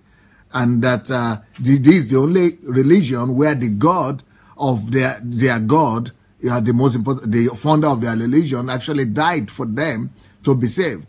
In other religions, like in Islam, for example, you need to give your life and do jihad, sacrifice yourself, and even maybe sacrifice the life of others to please your God and to go to heaven. But here, our God gave his life for us to go to heaven. He died for our sin instead of us to die to then hope to be redeemed or something like that, or to even go and kill ourselves through jihad or some sacrifice. But yet people don't follow that logic. People don't believe in Jesus. So why that? Even people from Christian homes and Christian countries, sometimes they don't believe the truth. So that is what I want us to examine, not just today, but for the whole week. Why is it that people don't believe what is true? Why is it that people deny the truth? So it's one thing not to believe the truth, but it's another thing to begin to deny truth. And a lot of people deny truth. Even right now, we are doing this live broadcast. Do you know, a lot of people are supposed to be here. A lot of people are supposed to be listening to this live broadcast, but they're not here. Why are people denying the obvious? Why are people denying the truth? Why is it that people are even being invited to come and participate in this live broadcast, but they can see the truth, they can see the fact, the statistics of Pastor Sunday's life tells his story, and maybe you have even you had your own testimony and you have invited them and have advised them to come and listen, and still people will not come and join. Why that? Why is it that people deny the truth? Or why is it that people don't accept the truth? What are the reasons why people reject truth? So the first point that I'm going to be pointing out today, and I think this is going to be a fascinating point to all of us today, because some of us might not know this, but it's important for you to know.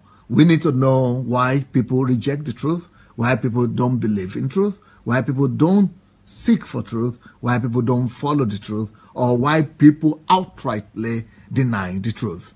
Number one reason why that happens is because of an authoritative figure. Remember that word. Authoritative figures are the biggest influence in or influences in our lives. And these influencers, and they have probably affected us in such a way or influenced us so much that they believe in, let's say, they believe in that authoritative, people believe in the authoritative figure in their life so much that whatsoever the authoritative figure tells them, or authority figure, I think it's better to say authority figure, whatsoever the authority figure tells them is what they believe. So let me really tell you the truth right now. That's just the first point. Just note that point. The reason why people don't believe the truth, or deny the truth, or refuse to follow the truth, or reject the truth is authority figure. Just remember that point, right? And I'm going to point out to you that even you, no matter who you are, you come under that manipulation too.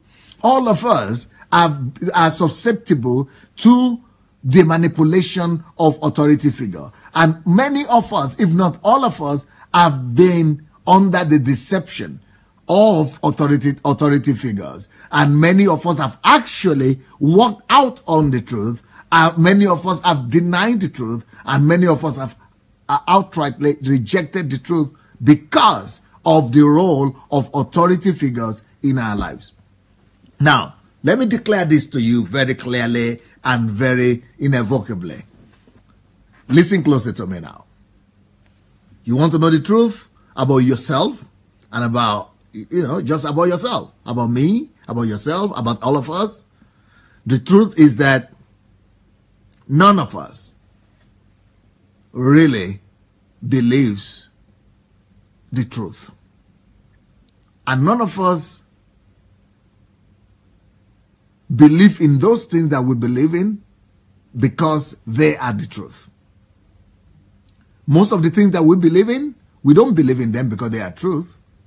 The reason why we believe in what we believe in is simple, and the reason is because, I'm sorry to say, somebody that we respect, somebody that we hold in high esteem, told us so. That's very sad. And it's very difficult for you to probably admit that most of the things that you have come to believe in your life is basically because somebody has told you that. It's not because you had found out that it is true. It's not because you have researched it, but it's because there is somebody that you are trusting. There is somebody that you believe. There is an authority figure in your life that you don't even question. And because you will not question things, and you will not question your authority figure, whatsoever they tell you basically is what you believe.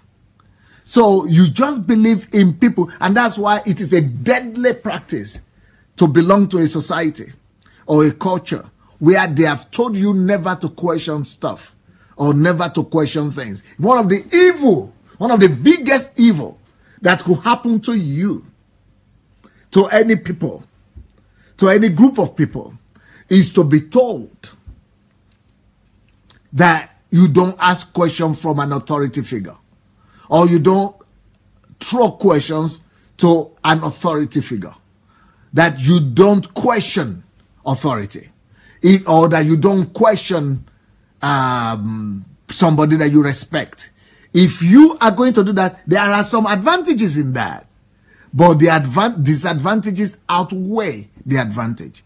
Even God allows himself to be questioned. That's why, even though God would like for everybody to come to the knowledge of truth and salvation, but he allows you to question his desire. He allows you to question his wish. He allows you to question his motive. And he allows you to choose either to believe in what he has said or not to believe in it. He gives you the willpower either to accept his word as truth or not to accept it as truth. He gives you the judgmental ability, the ability to judge. The intellectual integrity is in your hand to even accept what God is saying or not to accept what God is saying. If to the extent that God will actually write it in his own book, in his word, and say, come, let us reason together. God is for reasoning, and God is on the side of you reasoning and using your mind. Whenever you belong or you come from a culture or a people or a religious organization that tells you that you don't have the ability to choose what to believe, or that you don't have the ability or you don't have the right to question what the authority is saying, whenever you come or you come across an organization, either it's religious or civic or societal or even family, that tells you don't have the right to question, you are in a dangerous place. Because even God says, bring out your arguments, bring out your proofs. If God is telling you to bring out your proofs, if God is telling you to bring out your argument, who is a man to tell you that you cannot question whatever he says? That is one of the greatest evil that you could do to your children. That is one of the greatest evil that you could bring upon your descendants. That is one of the greatest, one of the greatest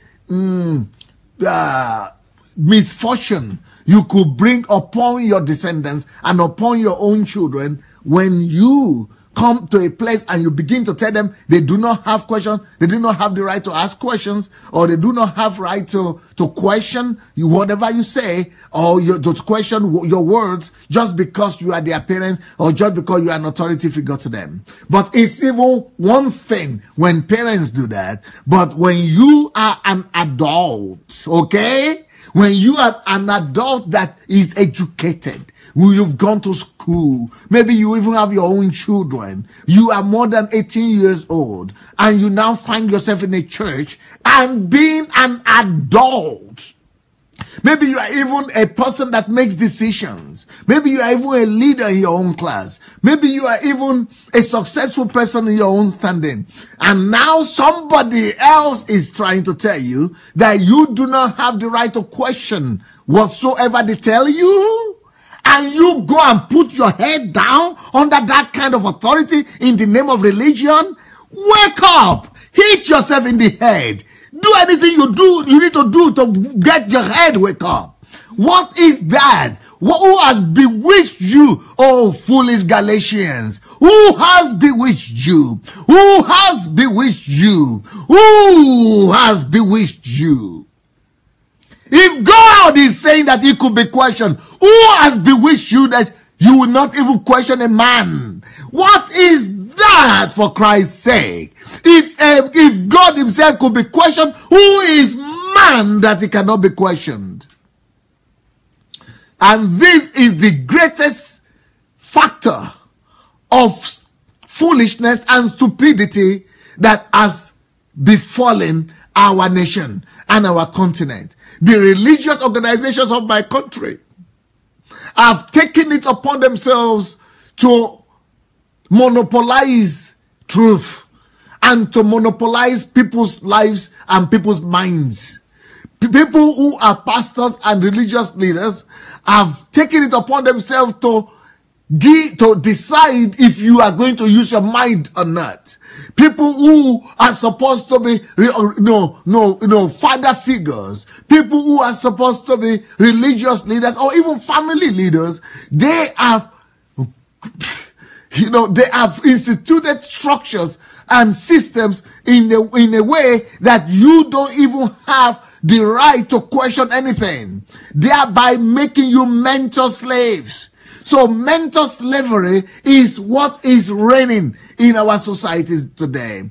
And so when you come to a church, you become paralyzed in your mind. Your mind is paralyzed, is incapacitated, just because you are not allowed to question anything anymore. You have become like incapacitated. You have become a mental disabled person, just because God could be questioned, but people tell you that you cannot question them and you believe it.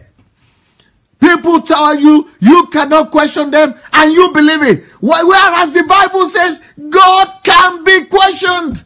God can be queried. He himself challenged us to query him. He himself challenged us to question him. And here we are voluntarily agreeing to join churches and to join organizations where we are being told not to use our head. The head that God gave you. How can God give you something that he doesn't want you to use? And then we are succumbing to that and subscribing to that. That is one of the greatest evil that religion has brought upon Africa. That is one of the greatest evil that religion has brought upon my nation.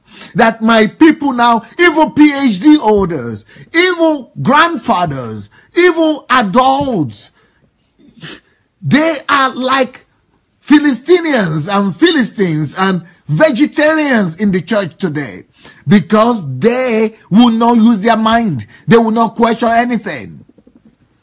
And if you have listened to my series on the plague of silence, one of the messages was the birth of foolishness or whatever, or how fools are made or something like that. I preached a message on how people make us into fools.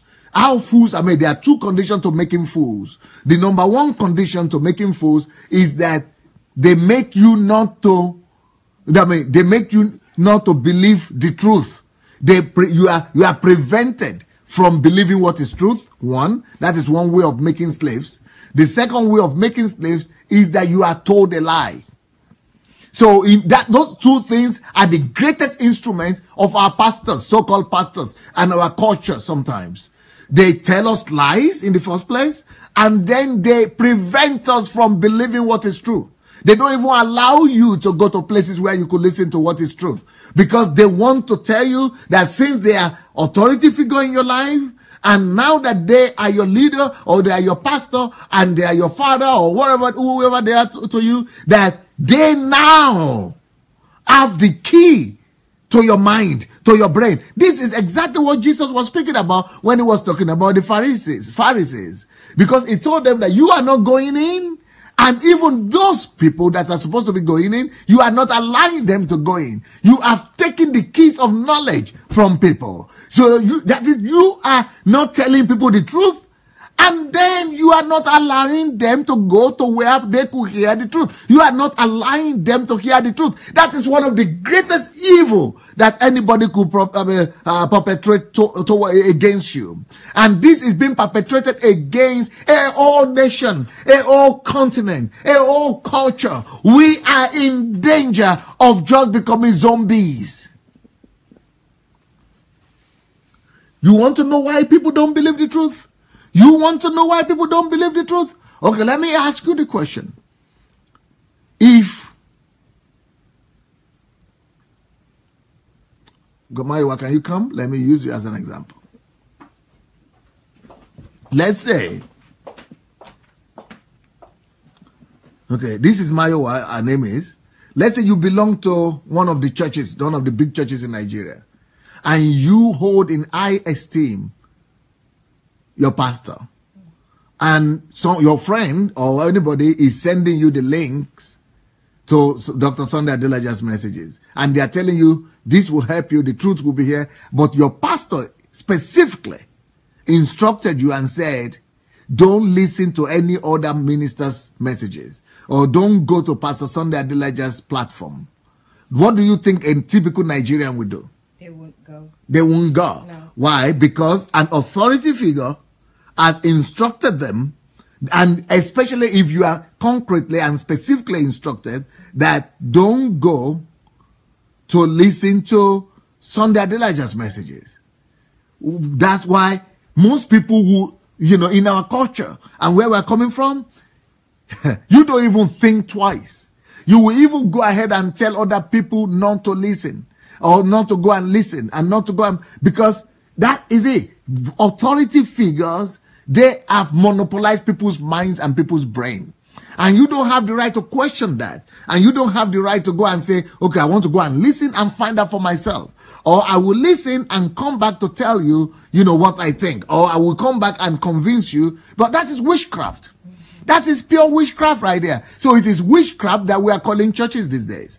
And do you know that in my country, there are churches that don't even allow any member of that church to go to another church, and there are churches that don't allow any member of the church to read books that is written from somewhere else, not from that church, or they will not even allow you to listen to other people's messages. So all these kind of evil are happening. Thank you. If God himself is not monopolizing your brain, and is not monopolizing your will, and is saying, bring out your strong arguments, bring out your proofs. If God is saying you should question him, who is a man that says you should not question anything, and you should not question him? That alone should be a fact, and a factor for us to even question that whenever anybody tells us that. But today in my country, it's like it's the norm. Nobody even bothers about it. People just say, yeah, if that is what Papa said, or if that is what Mama said, or if that is what my, whatever pastor said, or GO said, or bishop said, well, You don't even think anymore. Let me go back to my message. So the message of today is, why do people deny the truth?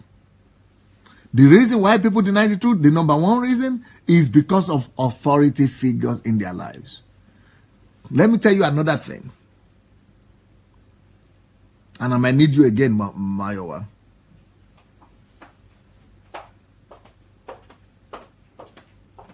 Mayowa, I'm going to disappoint you now. And I'm going to tell you something that you might not like.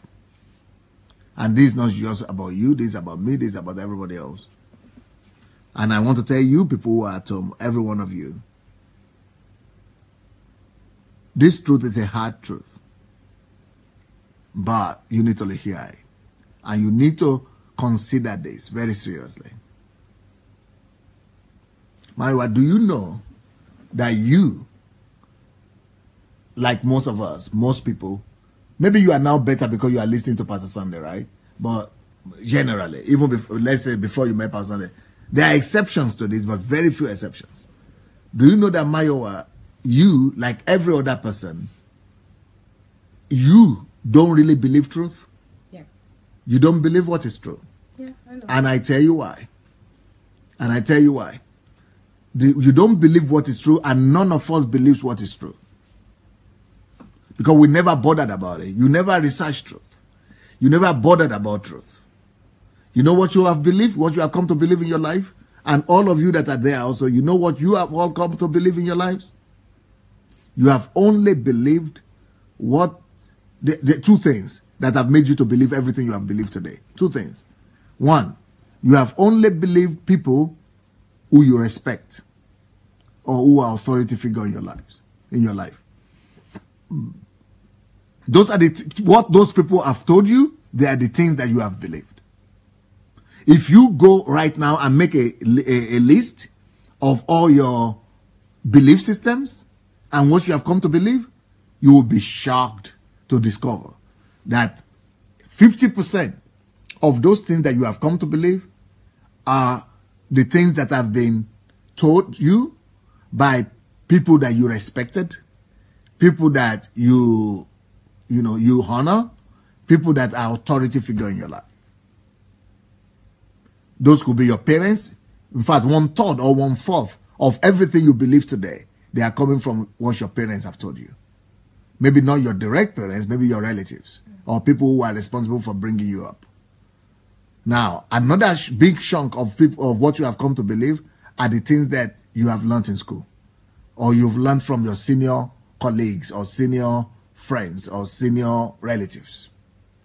Those are the things you have come to believe. Then, a lot of the things that you have come to believe are what the public opinion believe, what the culture you come from believe, what your people, what your nationality believes, what your culture believes, what your country believes, what the society where you live in believes. I'm sorry to say, but that's just it. That all comes to authority figure. So you don't really believe truth. So why do people deny truth? Why is it that people don't believe in truth? Because people are biomasses. And biomass finds it easier to just trust another person's opinion. Biomasses find it easier to just believe whosoever they think is the authority figure, whosoever they think that could be right, whosoever they think that is they respect. It's easier for them to believe those than to find the truth for themselves. That's why people don't believe the truth. And that's why people deny the truth. And that's why people run away from truth. Because they would rather believe in the authority figure. That's the easy way. Everybody wants to take the easy way out. And that's how most people live. And that's how we have come to live. Until you come to a stage in your life when you say, stop, I'm going to listen to the authority figure and I'm going to find out in myself if this is true or not. Or I am going to question my mind. Does it make sense to me? Is it logical to me? Have I thought it through? You have to now take a decision to really make sure that that truth is your own truth. Now, let me tell you the second factor of all the things you have believed. 90% of what you have believed comes under one of these factors. One, the authority figure. Most of the things you believe, they are coming from your from the authority figures of your in your life.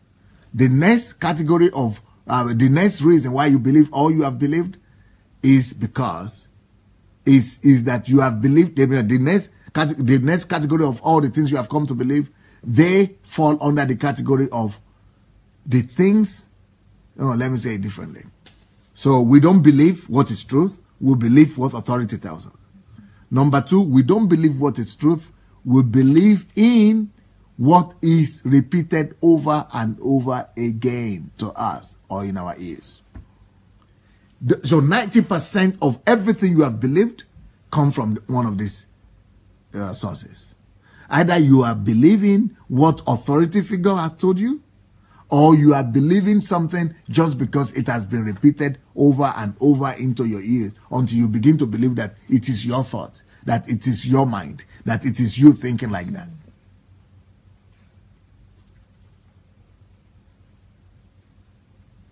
So if the society is constantly talking like that, you seem to believe it. Your hairstyle is because you have seen it somewhere or somebody told you about it or you like it with somewhere. The way you dress is because you have seen somebody who has affected you that way. You know, very few times, only like 10% or 5 to 10% of our decisions are the decisions we have come to ours. Not just decisions, are the truth that we have discovered ourselves. Thank you, sir. Thank you, man. So can I tell you people to go and share the link, go and share the message if you are just coming in, and if you have not shared the link yet, please go look for the link to this to the share button and find the share button and go share this message, please, if you don't mind. Let us go and share the message. It could help somebody. So I hope you are following me, everybody. So the first thing we are talking about is that why is it that people don't believe, the topic of today is that why is it that people don't believe the truth? Or what is right, what is truth? Is because, unfortunately, we believe more we are more concerned of what people think, what the authority figures in our lives think, than we are concerned about the truth itself. So for you to really believe in the truth and be concerned about it, you must really fall in love with truth. You must exalt the truth in your life. You must value the truth above everything else. Your first concern and priority must be the truth. You must, take a conscious decision that truth is your mandate and truth is what you want to believe in. Do you know where most of the superstitions come from? All the superstitions that we have come to believe in is because somebody told us. Why is it that the Europeans don't believe in the superstitions or Americans don't believe in superstitions? Because nobody told them. Authority figure. Because why is it that most people believe that you must have a child or you must marry or you must get parents or something like that? Because somebody told them. Because you have seen everybody doing it. So most of the things that we believe is just because somebody has told us. Somebody will respect, somebody will see as authority figure. Or they are just maybe things they didn't tell you directly, but things that you have kept on hearing over time. Things that you've heard over and over again. When you begin to hear things over and over again like that, most of the time, you believe in it. You believe in it.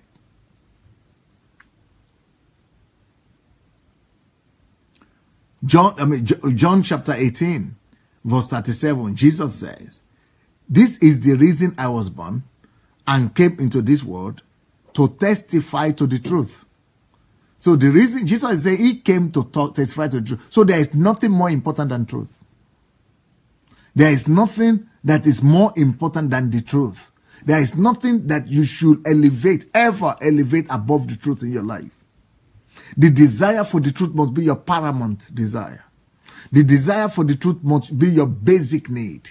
In fact, the desire for the truth must be more important in your life than the desire for your very food and your very existence.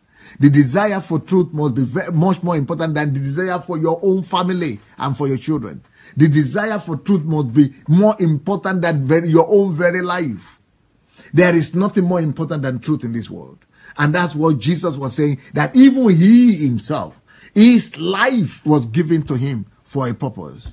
And he was even sent to the earth, not just to bring us salvation the way we all know, but he himself is saying this in his own words, to testify about the truth. If the truth is elevated even above the life of Jesus, because he said his own life is the truth. I am the way, the truth, and the life. And he said, truth is in God. So God is truth. So there is nothing that could be elevated above truth. And so when we begin to elevate opinion of men above truth, we err. We are in error. Anytime you have exalted the opinion of a man above the opinion of above the truth, you have exalted man above God, because God is truth.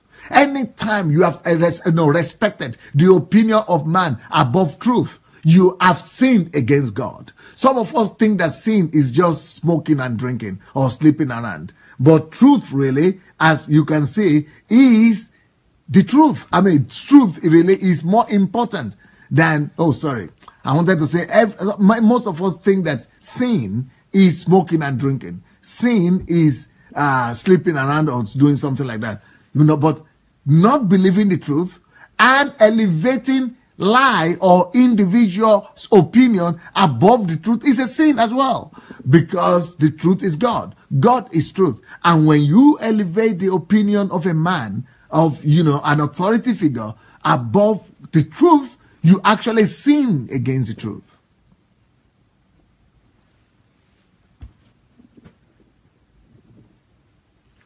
So my advice to every one of you is, yes, listen to what anybody wants to tell you, but more importantly, listen to what God or what truth says. Elevate the truth above any other thing individuals want to tell you. The truth must be your ultimate authority. The truth must be your highest authority. There is nothing that should be exalted above the truth in your life. So Jesus said, the reason I was born and came into the world is to testify to the truth. Everyone on the side of truth must listen to me or listens to me. No, Jesus says everyone should listen to him. Everyone ought to listen to him, because nothing is more important than truth. And that's why he came to the world. But nobody listens to him. Even during his lifetime, not everybody listened to him. Today, not everybody listens to him. Why? So why is it that if the truth is so important that Jesus will give his life to testify about the truth, it's like it's only obvious. It only makes sense that everybody should listen to truth. But yet, people don't. Why? Let me tell you. Listen. We exalt authority. We exalt authority over and above the truth. That's just the truth. We are not interested in the truth at the end of the day. For you to really be interested in the truth, you must be conscious. For you to really be interested in the truth, somebody must have taught you well. For you to really be interested in the truth, you must have discovered God. For you to be really interested in the truth, your mind must have been developed. And that's why education is supposed to be all about truth. Science is supposed to be all about truth. And that's why when people today who are supposed to be educated suspend the use of their mind and elevate the authority of a man above the authority of truth, tragedy has come. Tragedy has hit that city. Tragedy has hit that country. Tragedy has hit that society.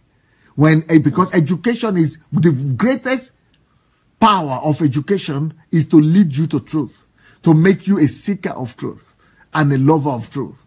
Because education is about knowing. You say, Jesus said, you shall know the truth, and the truth shall set you free. Knowing is all about education. So when education cannot set you free, when education doesn't make you to value truth, when education doesn't make you to know truth, when education doesn't make you to put truth above everything else, nothing can help you. And because education, which is truth, is all, education, which is knowledge, is all about truth. You shall know. Know is education. Education is all about knowing. Education is all about knowledge. You shall know, and knowledge is about what? It's about truth. Know what? Truth. You shall know the truth, and the truth shall set you free. So that is the purpose of education.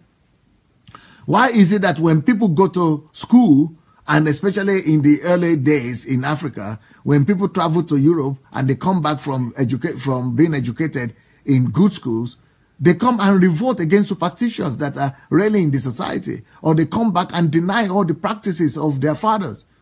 And people used to say, oh no, education is bad, or science is bad, because now he came back and he doesn't want to practice all the things we used to practice before. Why? Because that was real education.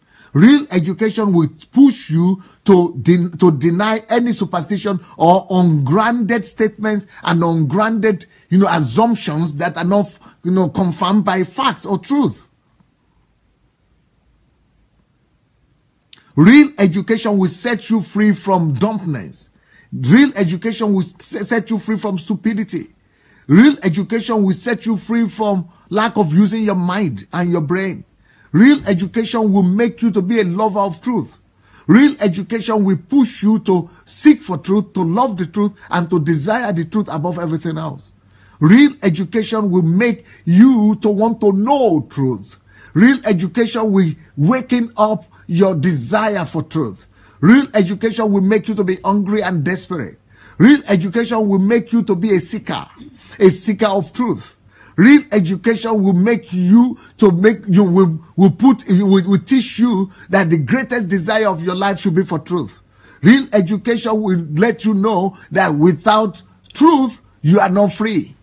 Because it is only the knowledge of truth that makes you free. Real education will open your eyes to the greatest desire of your heart and your soul, which is to know the truth. So only thinkers like that can find truth. And only really educated, truly educated people in their mind can really love the truth, and can really desire the truth, and can really seek truth. So when you are a person of truth, when you are an educated person, when you are an informed person, the truth sets you free. You shall know the truth, and the truth shall make you free. Because knowledge is light, and ignorance is darkness. When people tell you that you cannot ask questions, they want you to remain in darkness. When people tell you that you don't have the right to question anything, they are putting you in darkness, in dungeon that way. But that's why somebody that is educated is a lover of truth. He knows that light is greater than darkness, and nobody could keep him in darkness. He will rather strive for light. But our people today, because they are more interested in survival, a lot of our people today, they are more interested in somebody sponsoring them or paying for their bills or somebody taking care of them. And because they respect that person too much, they don't want to lose their livelihood, and they just go and compromise with truth. And that is why judgment comes upon those kind of people. And what kind of judgment comes upon them? The kind of judgment that Hosea spoke about. Hosea says in Hosea 4:6 that my people perish for lack of knowledge. And they don't just perish for lack of knowledge. The reason they perish is not just because they don't have knowledge, but the very next verse says they perish for lack of knowledge, because they have rejected the truth. And God said, that's why I will reject you, and I will reject your children as well. So the problem is not just that you don't have the truth, but the problem is that you are not desiring. You don't seek the truth. You don't seek knowledge. You don't seek to know. And when you don't seek to know, God condemns you. God rejects you. And God gives you up for destruction. So authority figure is one of your greatest inhibitions. Authority figure is one of your greatest hindrances to walking in truth. Authority figure is one of the greatest factors that could bring you and hold you in bondage. And especially when that authority figure are telling you that you don't have the right to question anything. When that authority figure is telling you you don't have the right to read other people's books. When that authority figure is telling you you don't have the right to read secular books. When that authority figure is telling you you don't have the right to do research, to go to the library, and to dig deep. When authority figures begin to tell you that the only thing you need to read is the Bible, they put you in bondage. They lock you up in limitation. Whenever any authority figure tells you that you don't have any right to read any other thing apart from what they tell you to read, they captivate your mind. They put you in darkness. They put you in captivity. They reduce you to animal level of living. So why people don't believe truth? Because they are under the influence or the deception of one authority figure or the other. Like I said, the birth of foolishness. Fools are given birth to two ways. Either they are made to believe what is not true, or they are prevented from believing what is true.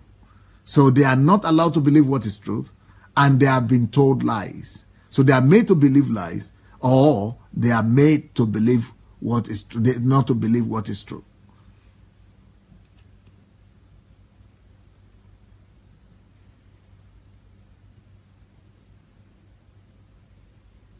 Psalms 43 verse 3 says, send out your light and your truth.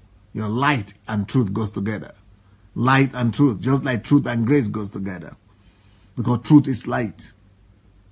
Send out your light and your truth. Let them lead me.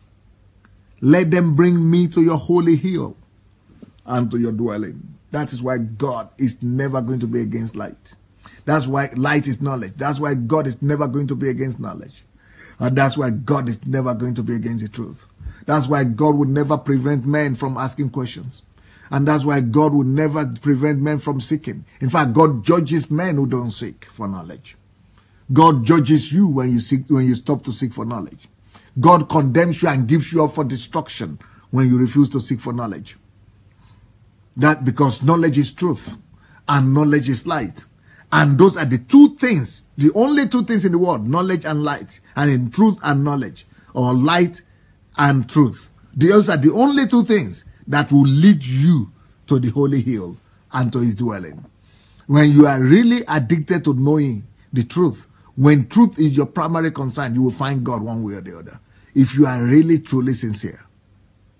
But people who believe the authority rather than truth, they have compromised their soul. They have compromised their conscience. And most of those people, they have elevated the authority of man over the authority of the truth. They have that means they have elevated the authority of man over the authority of God. That means that even though they are religious, or even though they go to church, they don't really love God. They don't respect God. And God is nothing to them. They are just doing religious services. And they are doing what is convenient for themselves. Let me tell you a story. Let me tell you a story. This story is the story of the Catholic Church. And a man named Galileo Galilei. Galileo Galilei was one of the foremost scientists that discovered a lot of things. He made a lot of discoveries. But when he discovered that the earth is not the heart of the world, that the earth, our planet Earth, is not the center of the world, and that as a matter of fact, our earth is revolving around the sun, because before him, everybody used to believe that we are the center of the earth, of the universe, and that even the sun and the moon, they all go around us. Everything is revolving around us, around the earth.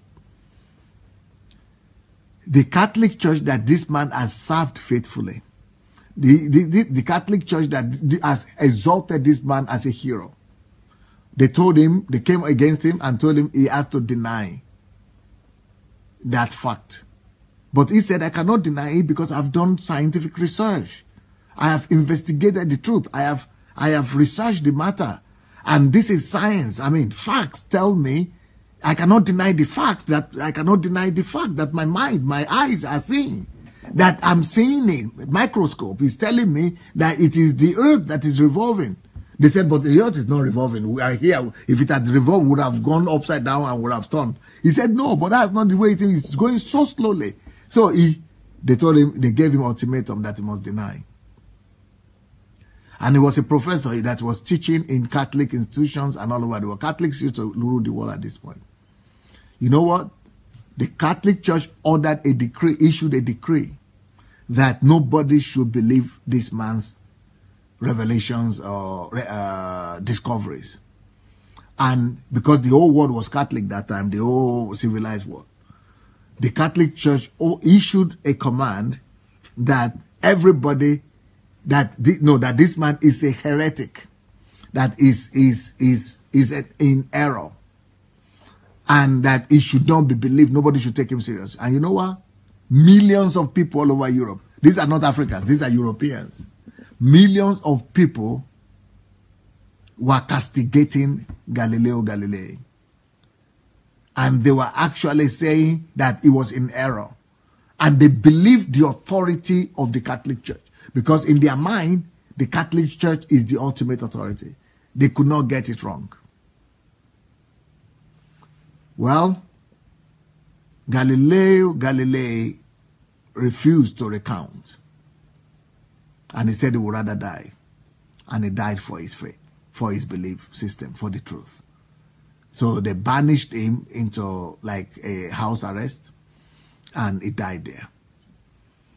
Because he believed the truth, and he will not succumb to the authority figure in his life. But he would rather die for truth. How many of us would rather die for truth like this? How many of us would rather lose our lives, but to stand for truth, rather than going against the authority figure that could make or mar us? The truth is that most people are biomasses. Not too many people will be ready to lose. We are not even talking about losing your life. We are talking about even losing your salary or losing your job. Some people will compromise the truth just because of job. Some people will slaughter and murder the truth on the basis of they will murder the truth on the altar of survival. Some people will butcher the truth, and will sacrifice the truth and betray the truth. But the truth cannot be betrayed. Even though the whole world at that time believed that it is the Catholic Church that was right, and that Galileo Galilei was wrong, you know what? Over 200 years passed, maybe 400 years passed, and the world still came to that. This guy had died, and the world still came to the same conclusion that no, he was right. And all the millions that were calling him foolish and that were putting pressure on him to renounce, and he died, those who saw him dead and they thought he was a fool, all of them were dead. But even after their death and his death, the truth still vindicated him. And now he's a saint in that same Catholic Church.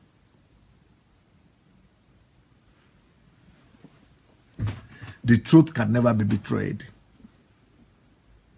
because the truth can never be destroyed. And there is nothing we can all do against the truth, but only for the truth. So I want you to examine your life. What is the role of truth in your life? And how high have you exalted the truth?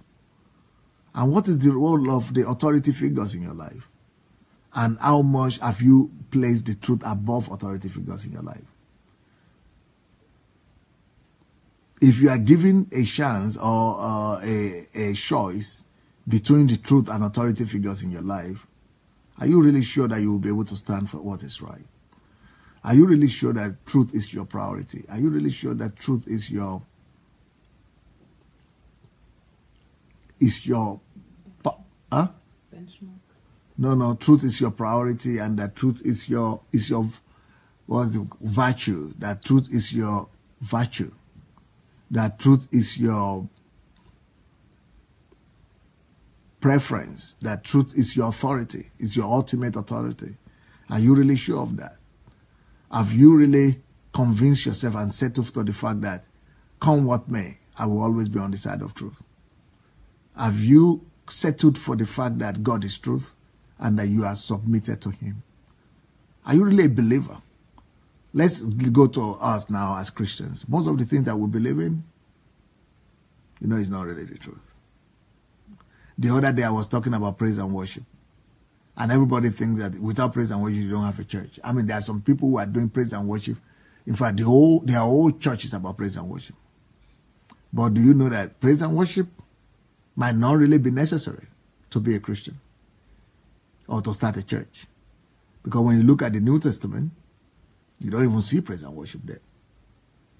So some of the things we have come to believe as a big part of our lives, they don't really have anything to do with the truth. Do you know that people say you must not forsake the assembly of your brethren? And do you know that what people think that means is that you must not quit going to church. You must always go to church. Foolishness. Nothing like that. Because when he's talking about that, the Bible was not, when that was written, there were no churches, what we call churches today. Because in our own mind, churches, what it says is that don't forget the assembly of forget the assembly of your brethren. We're thinking that he's talking about church buildings. But there were no church buildings that time. And since there were no church buildings, it's not exactly what we are thinking that he's saying. It's just talking about fellowships. Because during the time that was written, they only had home groups, home fellowships. So when there are two or three people gathered together, that is already church. And it didn't even say church. It said assembly. So, but some of the things that we have come to believe, just because somebody has told us. And I have a series on that. I'm going to teach on that sometime. That actually that passage doesn't even have anything to do with church. It only has to do with brethren. So what we are doing right now, we're in the assembly of the brethren. It talks about fellowship, relationship, fellowship. When you are with your father, with your husband and your wife or your children, that's a fellowship of believers right there. It's not talking about church building at all. So a lot of the things that we have come to believe, we only believe them because somebody that we respect has said it. A lot of things that we have come to believe, I can keep on mentioning them. Okay, like for example, do you know that people, there is nowhere in the Bible where the Bible says we should tithe in the New Testament? The Bible didn't command us to tithe. But because people we respect have said that, we just go for it. Even though I myself tithe, and I encourage people to tithe if they can, if they believe in their church, if they believe in the authority of the leader there. But if they don't believe in it, they should use that tithe for the poor. But even in the New Testament, it's not there. The only thing that is in the New Testament is to help people who are in need. A lot of the things that you believe, that we have all come to believe, doesn't have anything to do with the truth. But we have believed them because somebody that we respect has said that. Do you know that there is a scripture that says that no, man shall not be alone, or whatever it says. Man shall not be alone, right? Is that the way it says it?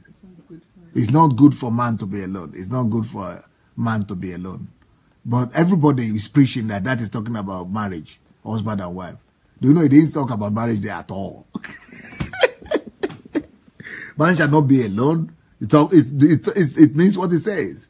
Not to be alone, not to be lonely, not to be, by yourself. The peace person was by himself. It doesn't have to be opposite sex. You don't just be alone. It's talking about relationship, the need for a relationship. But we just believe it because pastors have said that's what it means. You have to marry. So all kind of things that we have believed, if you begin to question them, you will discover, do you know that the Bible's, do you know that the Bible didn't say that, what is the other one I wanted to talk about? No, I'm sorry, I will come back to that. Somebody is talking here. Afolabi Michael said, what about Hebrews 7? Very good. You go and read it again. Did he say you should pay tithe or not? He didn't say you should pay tithe. In Hebrews 7, he's just writing to Hebrews. It's a letter to Hebrews. That was their practice in those days. He was explaining to them what tithe meant. So that's what he's talking about in Hebrews 7. Even though, like I said, I pay tithe, I believe that the New Testament didn't cancel tithe outrightly. But I'm just saying it's not a command in the New Testament. There is no command like tithe in the New Testament. That's what I'm saying. I pay tithe myself, but I'm just saying that it's not a command. A lot of things like that are not commanded in the New Testament that people do. So, just I'm saying, but most of the things we have believed in is coming from the authority figures that we have. Or because it has been repeated to us so many, many times. The next thing I wanted to say is that, have you ever heard of altar calls? I'm sure you have all heard of altar calls, and many of us probably did altar calls one way or the other. But do you know that there is nothing like altar calls in the Bible? Either New Testament or Old Testament. Nothing like altar calls. And do you know that some of us don't believe that even without altar calls, you cannot come to God? Do you mean that? Do you believe that? Some people believe that without altar calls, you cannot even come to Christ. But then, how did people come to Christ during the Acts of the Apostles or in the New Testament?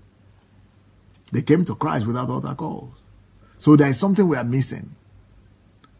There is something we are missing, and because we have been told this, we all believe it. So what am I trying to say? What I'm trying to say is that we don't believe what is truth. We believe what people that we believe in tell us. We believe in what people that we believe in tell us. We don't believe in what is truth. Or we believe in what we have heard over and over again, not what is truth. But there are, of course, people who believe in what is truth. And I believe that from today on, and after I finish this series, you will all be more interested in the truth than in what an authority figure tells you. But only very informed people look for truth. Only very informed people are interested in the truth. Only only people who use their mind and people who are very conscious or people who have a very clean heart are interested in truth. And you have to really be very informed, and you have to be poised to put your mind on truth before you can actually desire truth more than everything else.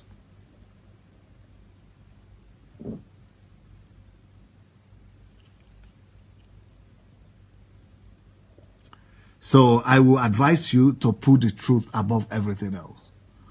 Put truth above everything else. Make sure that truth is your first love, and that there is nothing more important and higher than the truth that it will be put in your life.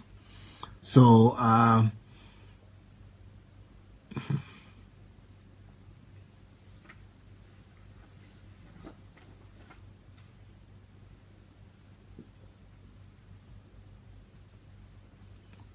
the point we are making today is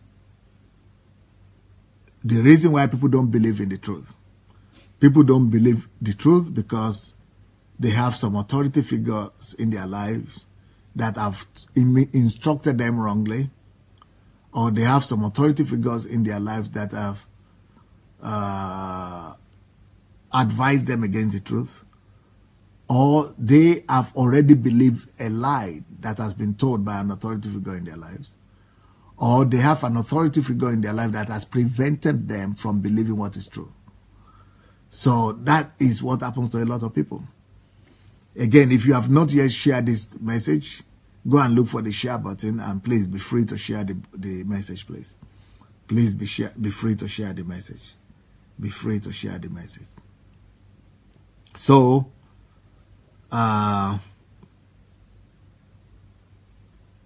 we all need to search our hearts and search our souls.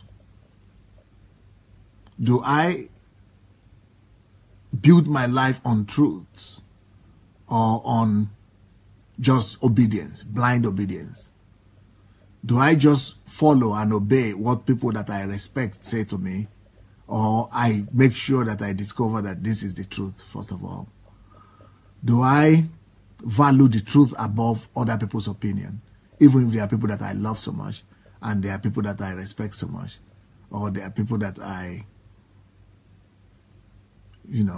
honor so much? Is that enough at a proof and a reason why I should believe in what I believe? Or truth should stand higher? So this is the first factor why people don't believe the truth. And this first factor, I've not even finished it. Just because time is against me today, but tomorrow I'm going to give you more factors, more reasons. I'm going to keep on speaking about authority. In what case should we believe authority figures? Because I'm not saying that we shouldn't believe authority figures at all. I'm saying that when authority figure comes against the truth, we should choose the truth. I'm not saying that authority figure is wrong. They are always wrong. I mean, our parents, they are the authority figure that God placed us in their lives. But truth should not be subjugated just because of authority figure or for the authority figures. Truth has to be always above the authority figure. So tomorrow, what I'm going to be talking about will be in relation to the fact that when should we believe authority figures? When should we follow authority figures? And what are the factors? How do we know if the authority figure is right or not? And are there some criteria for us to cross-check the truth when we respect somebody on one hand, and we don't know if what they are saying is right or not? How do we find out if what they are saying is right or not? And how do we separate the words of the authority figure that are not right from the ones that are right? And how do we behave ourselves when the authority figures are going against the truth? How do we find out even if it's the truth or not? So a lot of things that, especially in churches in Africa, I'm concerned about my continent and my country. A lot of the practices in our churches in Africa is just putting people in slavery. Because truth will always set free. But when you come to churches when you are now being controlled and you cannot do anything by yourself and you have to get permission and you cannot speak your opinion, you cannot question anything, there is no freedom. Whenever your freedom is lost, it's no more truth. And one of the basic,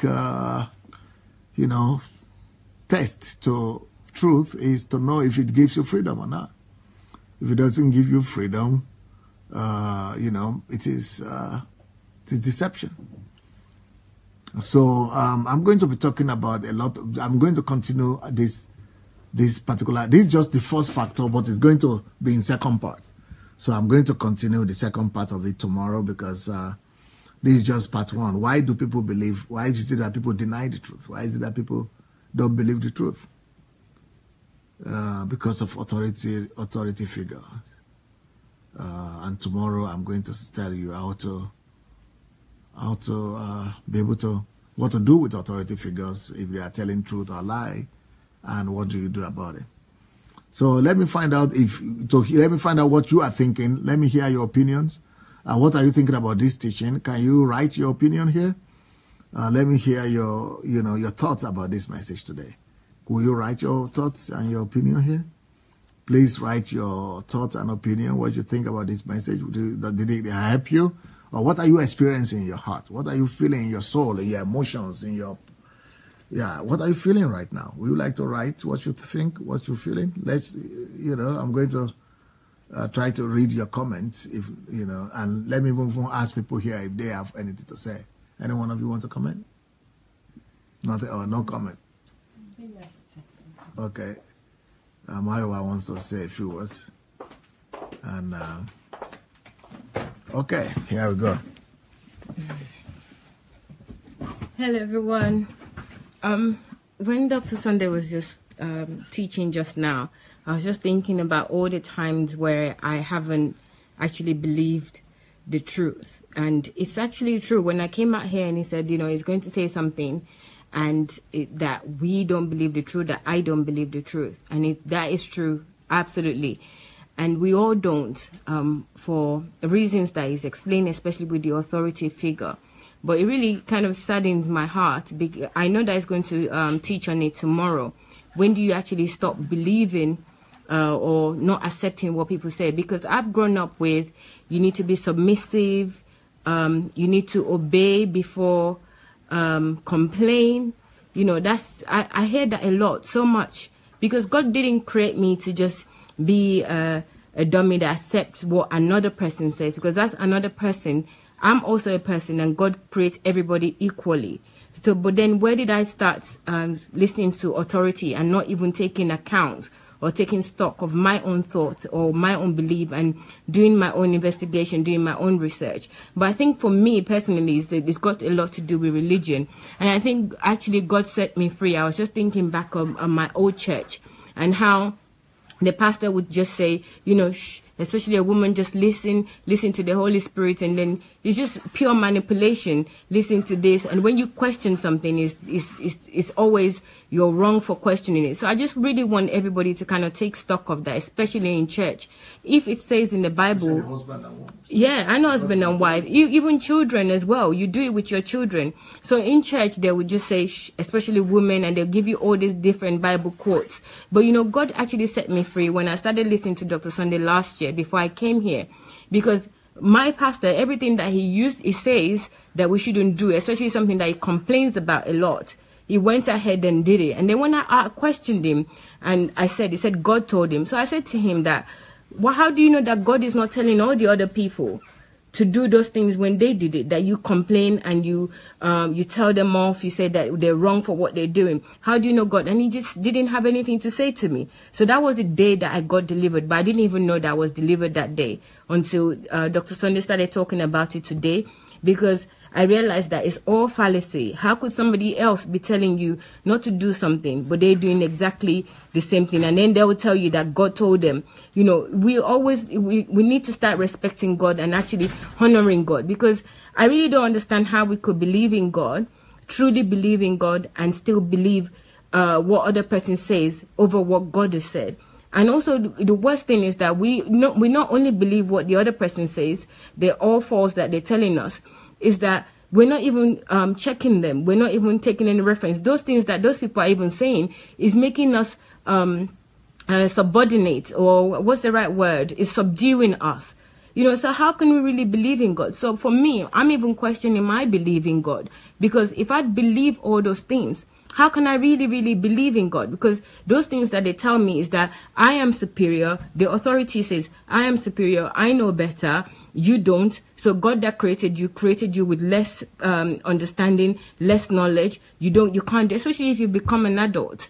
You can't do certain things. You can't do this. So that's one thing for me that I gain out of this teaching, that yes, it's true that I don't believe in truth, and I really need to now start assessing everything that I believed in, especially some of the coin words that they use, like the one I mentioned earlier, which is obey before complain. You know, as a child, I hear that a lot. You know, they just subdue you. Obey. You always have something to say. And then, and that's not even in my own home. It's not my mom that says that. It's other people that always say that to me. It's not even usually people inside. And then also as a woman, there's so much. You have to obey your husband. You have to obey this person. You have to obey that person, that you just kind of give up on life, or even give up on thinking and suspend your brain, because you can't think yourself. Nobody even respects your thoughts by saying that you should obey somebody else.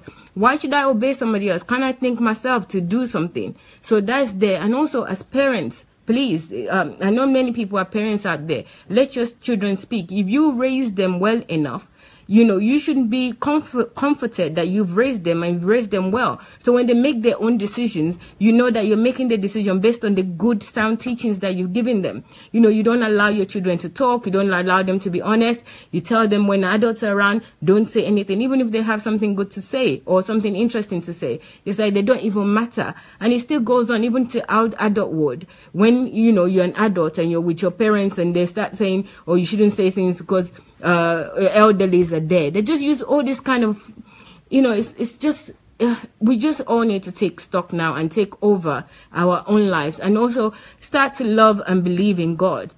You know, if God says, let's reason together, we must really know that he's giving us freedom. If he gives us free will, then we should really take that free will. We shouldn't believe in all these lies anymore. And the other thing is about, you know, the great men of God. They are our forefathers. They're this. Stop caring about that. Their forefathers, they came, they lived their lives, but it doesn't mean that they, you know, you have to believe in whatever they say and obey whatever they say and suspend your own brain. Because I hear that a lot, especially when you want to say anything against the wrong things that pastors and all these leaders are doing. You know, especially pastors, they just have immunity with whatever they want to do. They just do it. I'm a pastor. So what if you're a pastor? So it's a bad time that we start actually loving ourselves enough to know that God created us equally and God created us with sound mind, and we have to trust and love God. Because if you cannot even love God if you believe that your pastor or your apostle or your bishop has got better and sound mind than God has given you. You know, you don't believe in that God, because how can he do that? How can you love that God? How can you respect that God for doing that?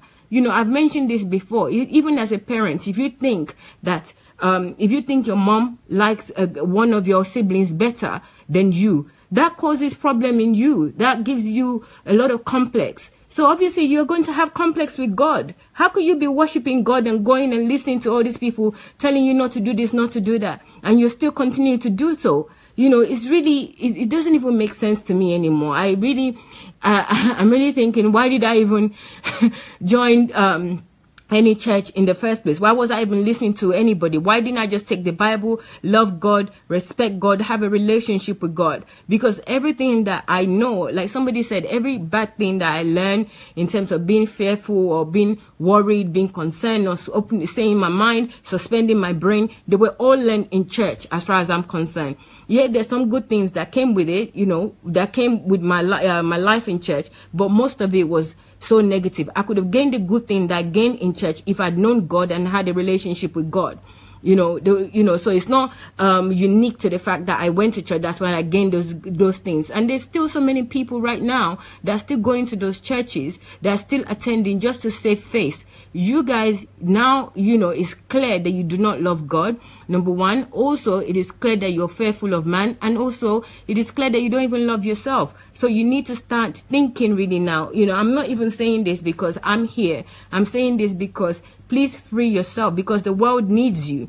If you don't free yourself now and gain the truth and embrace the truth and love the truth and walk in the truth and be lovers of truth, then you really cannot be functioning in the way you should be functioning. You cannot be functioning in your purpose. And we need you. The world needs you. I need you to be functioning in your purpose, because there must be something that you have for me, that God has created in you for me, or for the whole world benefit. So I'm not saying this so that, you know, everybody leave church and do whatever. I'm saying this because your purpose is tied, what God has created you for. Only you can do that. And if you don't come out now and stop all this, man of God, woman of God, telling you all this, and you and the God that you believe is making you a subordinate to another human being, and you know you cannot reason, you cannot think for yourself, you have to follow all this authority and follow whatever they're saying, then you really cannot be functioning in the purpose. You can't be functioning as you should be functioning. And I personally, I'm just pleading to you that I need you to function in the way that you should function, so that, you know, we can benefit from what God has created you for. So that's really my plea. And, you know, I'm just so pleased, and I'm so grateful for this opportunity to actually learn and develop my own mind in these teachings. You know, so I hope other people as well, they are developing and they're benefiting from this. So Julie is coming. Thank you. Hi everyone.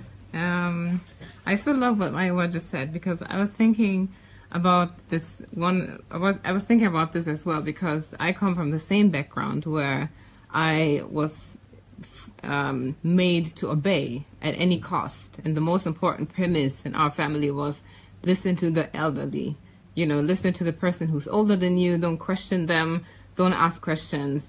But one thing I know for sure is that no child is born being impolite or being, you know, negative or something. Every child is just curious. Every child wants to know. And by having this type of attitude towards our children, that we don't make them talk, that we don't encourage them to question things and to reason, we are killing them. We are killing their potential. I can say that for myself because I'm still, struggling not struggling, but I'm still working on becoming myself again because of that, and I'm not, I'm just talking for myself. I'm 25 right now, and I have done quite a lot of things already, but I'm still working on becoming myself fully because of that atmosphere that I grew up with because of that authoritarian way of raising your children. And I've seen a lot of other people going through the same. It really kills the people. So I just wanted to underline what Maya said here. It is not a good thing to do, because if, even the Bible says that in all you're getting, get understanding. Why would you deprive a child of getting understanding of things? Why would you, not tell the children, give the children answers, make them understand why you reason the way you do, because it comes from somewhere. So this really makes me realize that we are really not questioning and reasoning in our lifestyles because we are not actually so sure of what we believe in. Because if we were so sure, if we were unshakable in the things that we believe in, we would not bother if people come and ask us and question us and, want to reason with us, because we would have all the arguments to make our point, to argue our case. But we don't. And so we resort to saying stuff like, shut up or stay quiet or respect your elders and everything. And this applies to families, this applies to everywhere, even at work. I've even experienced this at work, where you have this underlying unwritten rules of people not being able to question things because the authority says so. Because, you're getting in trouble if you question certain things that you may not agree with because you feel like, oh, this is not right. But because of politics and all these kind of things, we submit to authority, even though, that authority may not stand for truth. And this really just, it makes me really sad, because we are deceiving ourselves. We are deceiving the people around us. We are deceiving ourselves. We are not being truthful. And at some point it will all come out, and, we will be left with nothing. We will be left with condemnation, because the truth, like Dr. Sunday says, you can't fight against the truth. You can only fight for the truth. And one thing I also wanted to mention is that I realize now how clear the Bible really is. That what we have done as a church, especially, is that we've interpreted into so much of what is written in the Bible. We do not take the Bible as it is. Just like, the verses that Pastor mentioned, like, do not forsake the assembly of the brethren. It says the brethren, the assembly of the brethren. How come that we just make this church thing out of it? How? I don't get it. It shows me that we don't take the time to understand what that actually means. We just take things as they are. We close our eyes. We think we know, and we actually don't.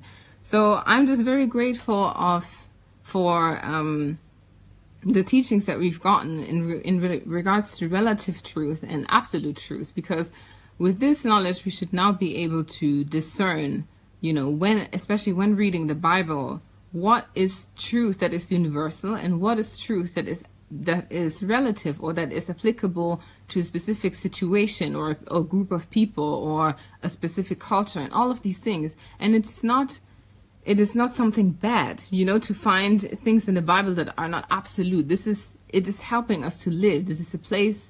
It is a book that helps us to live. It is a book that helps us to understand ourselves and to understand life and to understand God. And if there are things that are not absolute in that Bible, it is okay. We should not shy away from being truthful to ourselves and, in regards to the Bible and everything that God has given us. So I'm very grateful for this. I find this very, very interesting topic. It may be quite, look quite controversial, especially because we're talking about authority, and even in the Bible it says that you should, respect authority and everything. But if you really listen to what Dr. Sunday is saying, you will understand that he's not, telling us to disrespect or deny authority or anything like that. He's telling us to reason and to question if what we stand for, if what we're listening is actually based on truth, because truth is absolute. There's nothing that you can argue with it. So we just have to make sure to open our ears, our eyes, and make sure that what we hear is, we are able to discern about what we hear. So that's my thought of this teaching. Thank you.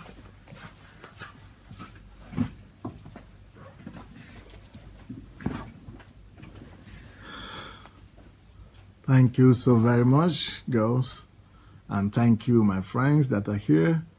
Please go and share the video if you have not yet shared it. And I'm going to, I'm in the church right now, so we still have an hour to travel to the house. So I will read your comments on the way and at home. And have a wonderful evening. We'll continue tomorrow. God bless. Bye.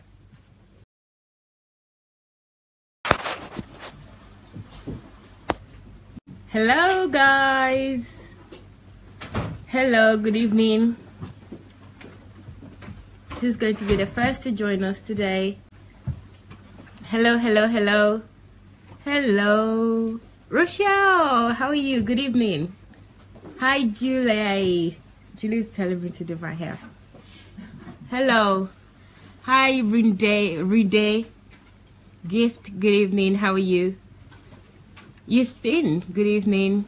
How are you? Dr. Sunday's coming, guys, so start sharing so that when he comes, it will just come straight to teach or share today's teachings. Thank you, Ufoma. Thank you very much. Gloria, good evening. How are you? Bola Luro, good evening. How are you? Ngozi, how are you? Rufaro, good evening. Thank you, ID. Hello, Mrs. Cole. Good evening. Good evening, everyone. Shoma, good evening. Dr. Sunday is here. As you know already, it was in the last teaching. We're having a week of fasting, and we're in the church, so he's in the office right now. Hi, Bill. Good evening. So he's here. He's in the office, so he would be with you shortly. Pastor Nikki, good evening. Ufoma again. Hello. Anastasia, Queen Anastasia, sorry. How are you? Good evening. Good evening, everyone. Thank you for joining. Chidi, good evening. David, how are you? Good evening. Ajifa, how are you? Thank you for joining. Pastor Edwin, how are you? Good evening. Good evening, everyone. Thank you for joining. Good evening. Uluwatoyin, how are you? So, guys, please share. So, when Dr. Sunday just comes, we'll have enough people and we can just get started. Thank you all. Olayinka, good evening. Good evening again, Ngozi, good evening. I hope you've had a really lovely Thursday. Thank you all for joining. Thank you. Stella, how are you? Good evening. Thank you all. So we're going to start the teaching shortly. I hope everyone had a good week so far. Raja, good evening. How are you? Thank you for joining. So please, guys, please start to share. Only a few people have shared so far, so the more the merrier. And don't just share, also invite your friends. So take this time before Dr. Sunday comes and take a seat. Take this time to invite people and share. So you can invite them individually. That's really a welcome act when people see that you're inviting them, especially. They like that. Hi, William. Hello, Mr. McDonald. How are you? Ganil, good evening. Jide, how are you? Thank you for joining. Idera, how are you? Thank you for joining. Thank you. I'm looking forward to today's teaching. Yesterday, why do people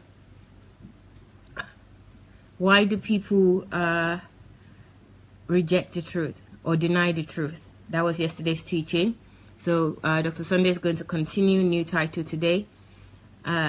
Continuation, but the new title. Hello, ID, how are you? Former hi.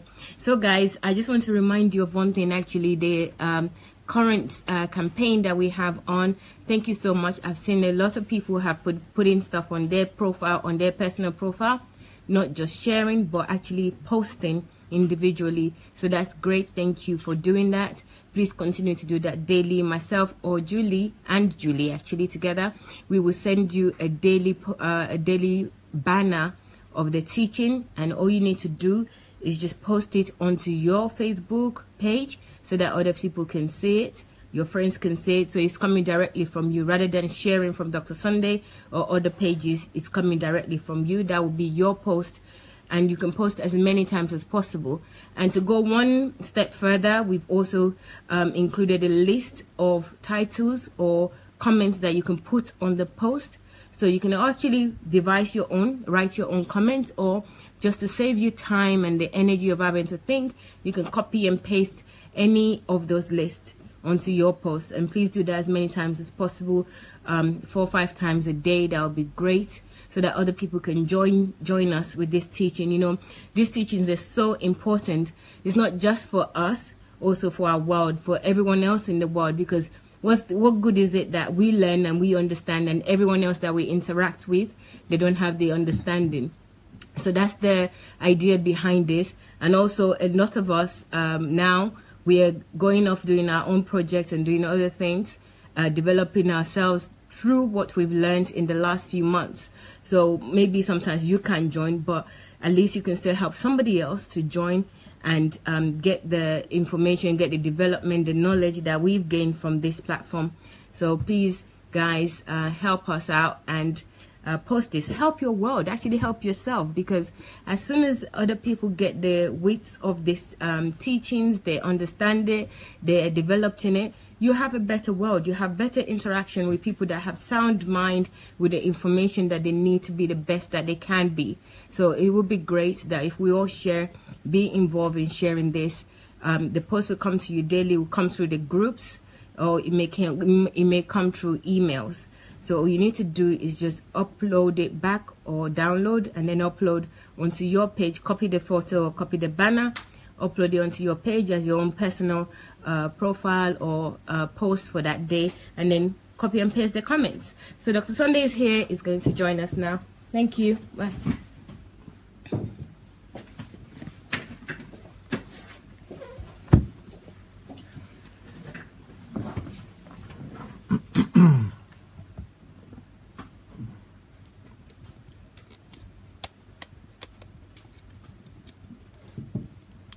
Hello, everyone. Sorry for the late coming. People who were with us for the earlier program probably could understand why I'm a little bit late for this one, because I was in the Russian service in the church here, and I was running very late. I left the stage 2 minutes before. So sorry for, if you missed that session, you might want to go and listen to it. Okay, Pastor Chris Ogedengbe is saying that was such an awesome session that last time. Okay, good. I don't know which one Pastor Chris is talking about. Is it this one I just did, I just finished now, or the one last time that was yesterday? Or okay, I think she's talking about this one I just finished. Yeah, you know, especially if you are in the family business or children business, that is, the topic was how to raise up predictable children, how to raise predictable children. I don't know if that is, yeah, that's the one she's talking about. And I think people will be blessed by it. And so if you want to raise up predictable children, I hope they put the topic properly.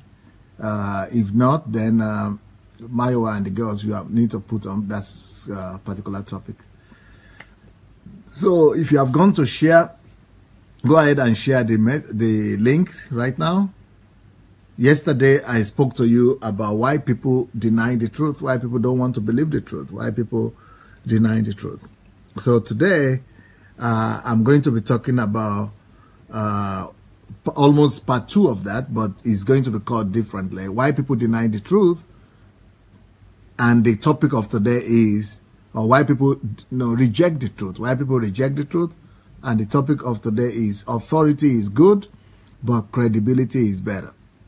Now, if you were here yesterday, you probably understand why I'm talking about authority is good, but credibility is better. Because yesterday I said one of the reasons, or the main reason, it is just one of the reasons, okay, why many people don't believe the truth, or even outright they reject the truth or deny the truth, is because of the authority they have over them. Because they have some authority before them and over them that they believe. So that is the tendency we all have. We all have the tendency of believing what our elders tell us or what our authority figures tell us than believing what is truth. The same thing with parents. So we would rather believe our parents than believe what is truth. Or we would rather believe our pastors or our GOs or our bishops rather than believe what is truth. Or we would rather believe what the public opinion is saying, the government is saying, or what the authority is saying, the newspaper, the media, anyone that we regard as the authority figure is easier that way. So we are all lazy to some extent because we don't want to do the research on ourselves. We don't even know where to start the research from. And so it's just easier to believe somebody else's report. And even all of us do that. Even today, all of you, if you have any decision to take, what do you normally do? Instead of going to research, you want to ask people questions. We prefer to ask people questions for people to tell us the answer rather than us finding out the truth. That is just who we are, but that's not the best way to do. Even if you listen to other people's opinion and they tell you what they think about it or they tell you their solution, it's always better for you to do your own research as well and find out the truth or confirm whatever they are saying, or at least make sure that in your heart and with your logic, you can confirm and affirm the truth that they have just spoken to you about. Otherwise, the best thing to do is to be like the Berean Christians. The Berean Christians were lovers of truth. And the reason we got to know that they are lovers of truth is that they will go and do research by themselves. So, but the topic of today is, why is it that people reject the truth? Because it's very simple. For example, have you ever heard that Christians say that the planet Earth is existing only for 6,000 years? Even though our children go to school and they tell them and they show them even evidence, the archaeological evidence that life has been on Earth for millions of years. You know why? You know what? Most of us, even we ourselves, adults, we don't believe. We Christians say, no, life is not 1,000,000 years or it's not many million years on the Earth. Life is only 6,000 years on the Earth. And when you say, no, it's not true, that is, you believe the scientific evidence, all the Christians will say you are backsliding. That you are not a Christian. That the Bible says 6,000 years. But in the real sense, what the Bible says is that the history of Israel, the history of God's interaction with Israel is 6,000 years. But we just take that to say that's the standard. It means the earth is 6,000 years. But to believe that is to lose your mind. It's to deny the evidence. But every preacher you listen to, every Christian you listen to, they will tell you, no, the earth is only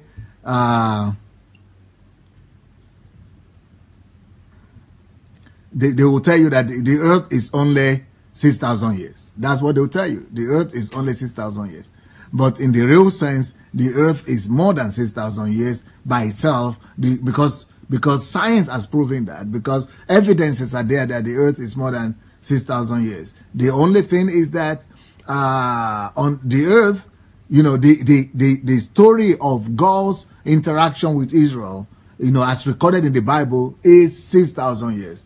So, but we will not even believe it. We will not even consider the evidence because some people who we respect, some pastors that we respect, have told us that the earth is 6,000 years. So we keep on repeating it. And we even tell our children that. So when our children come back to school and we tell them that you don't listen to those teachers, and they listen to us, they don't listen to what the teachers say because they believe us because we are the authority figure in their lives. For example, some of our children believe, in some of the things that we are doing in our churches, even though the practices of our churches might be wrong. But when anybody that has common sense comes to tell them that what you are doing in your church is wrong, they will not believe them because they will say, my father said it's right. My mother goes to that church, so I go to that church as well. So most of us believe in authority figure, and the word of authority figures are always final in our lives. So that is exactly why most people don't believe the truth. We don't believe the truth because somebody else has told us a lie, or somebody else has prevented us from hearing the truth. Either somebody else has told us a lie, or somebody else has told us not to believe the truth. So that is why people don't believe the truth. People reject the truth because either somebody they respect has told them not to believe the truth, or that the truth is lie, or he has prevented them from believing what is right. And that is how foolishness is born. That is how people become fools. And that is how people reject the truth, because they have believed a lie, or they have refused to believe what is truth. And most of the time, the reason why is because they respect somebody they respect, or whatsoever has been an authority to them, make them to believe it. So,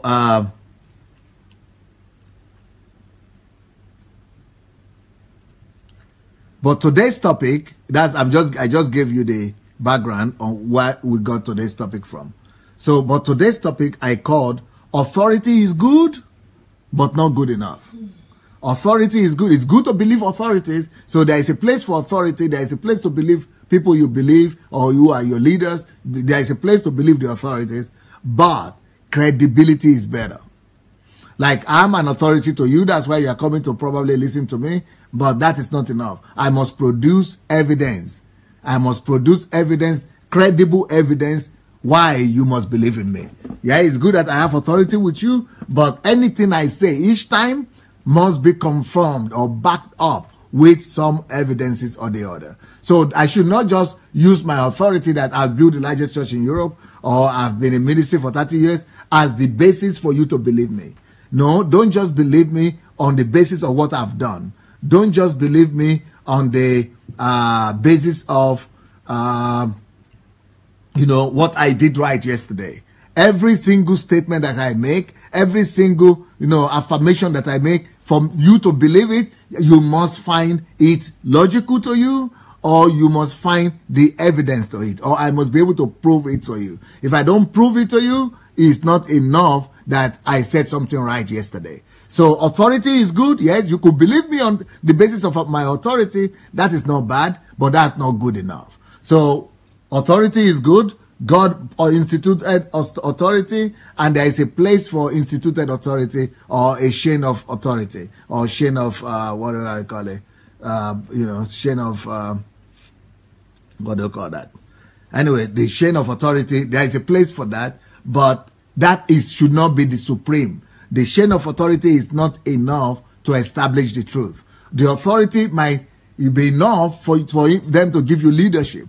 But that leadership doesn't mean that it is truth. That leadership doesn't mean, that authority or leadership doesn't mean that whatever the authority said is the truth. For us to affirm what the authority said, if it's true or not, we have to have some credible facts, or we have to have some credible evidences, or credibility behind something that confirms, that affirms the statements and the words that authority figure has just pronounced. So that's why today's topic is called authority is good, but credibility is better. I will say that again. Authority is good, but credibility is better. So the question that I have for you today will be, how do you establish credibility of people that you follow? How do you establish credibility of your leader? How do you establish the credibility of truth of your authority figure? So, because we are supposed to follow our authority figure, we are supposed to follow our leaders, but how do we establish their authority? How do we establish that the thing they are telling us is the truth? Because on one hand, I must obey the authority. On the other hand, I must follow my leader. But on the other hand, I must also use my head to believe what my leader is telling me. Is it the truth or not? If we are not, because it is wrong to just believe blindly that since it's my leader, everything it says must be true. That my leader must not be questioned. It is wrong. For you to do that is to be a slave. So for me to say, because I'm your leader, you have to believe everything I said, is that I want to, if I say that, it means I want to make you a slave. But there must be, before I could tell you to believe everything I said, I must be able to produce evidences or some facts. some credible evidences of fact to what I'm telling you, on which I base my argument why you must believe me. For example, I know so many believers, who come to me, and okay, even yesterday who was I talking to yesterday or 2 days ago? And the person was telling me that one reason why he's decided to follow DSA is because he started watching HMT. Was it yesterday? Yeah, I think somebody, a lady from Nigeria, I don't even know her, but she wrote me a letter and said that she needed to talk to me. Is she from Nigeria? I don't even know where she is. Anyway, somebody on Facebook, I called her back, and she said she has been following me for some time, for 2 months now. I think she said 2 months. And one of the reasons why she has decided to be here is because she was watching the recordings from HMT. And what surprised her most is that I will be telling people on the HMT to stand up. And when they are not willing to express their opinion or their, about what I've just taught, I said, I want to hear your opinion about what I've just taught. I don't want you to repeat what I've said. Tell me your belief system. Tell me what you believe. Tell me what is happening to you. Tell me what you believe. Bring your argument. And she said, I've noticed that, this one is different. Is he a pastor or is not a pastor? But pastors don't ask members to come out and be telling their opinion. How can members have opinion? Members cannot have opinion now, because she said she was even very shocked the very first time she started watching those things, because she was thinking, what is happening here? Either he's not a pastor, or how can he be asking for opinion of people from the pews? There are nobody now. That is totally strange to her. That how can a pastor be saying, come after I've spoken, you can still talk. That nobody can talk after the big man has talked now. If you are the big man, if you are the GO, you are the senior pastor, you are the big man, nobody has the right to talk again. How can you comment? I mean, the oracle has spoken, so nobody should comment again. It's just like now, I think it's Eme Aguinobi is asking, what I just said, that the earth is more than 6,000 years, is asking, is that evolution theory? No, I don't believe in evolution theory. I believe... He's asking questions. Thank God they asked. If he has not asked now, I will not know that somebody is thinking that is evolution theory. I don't believe in evolution theory, of course. I believe in creation.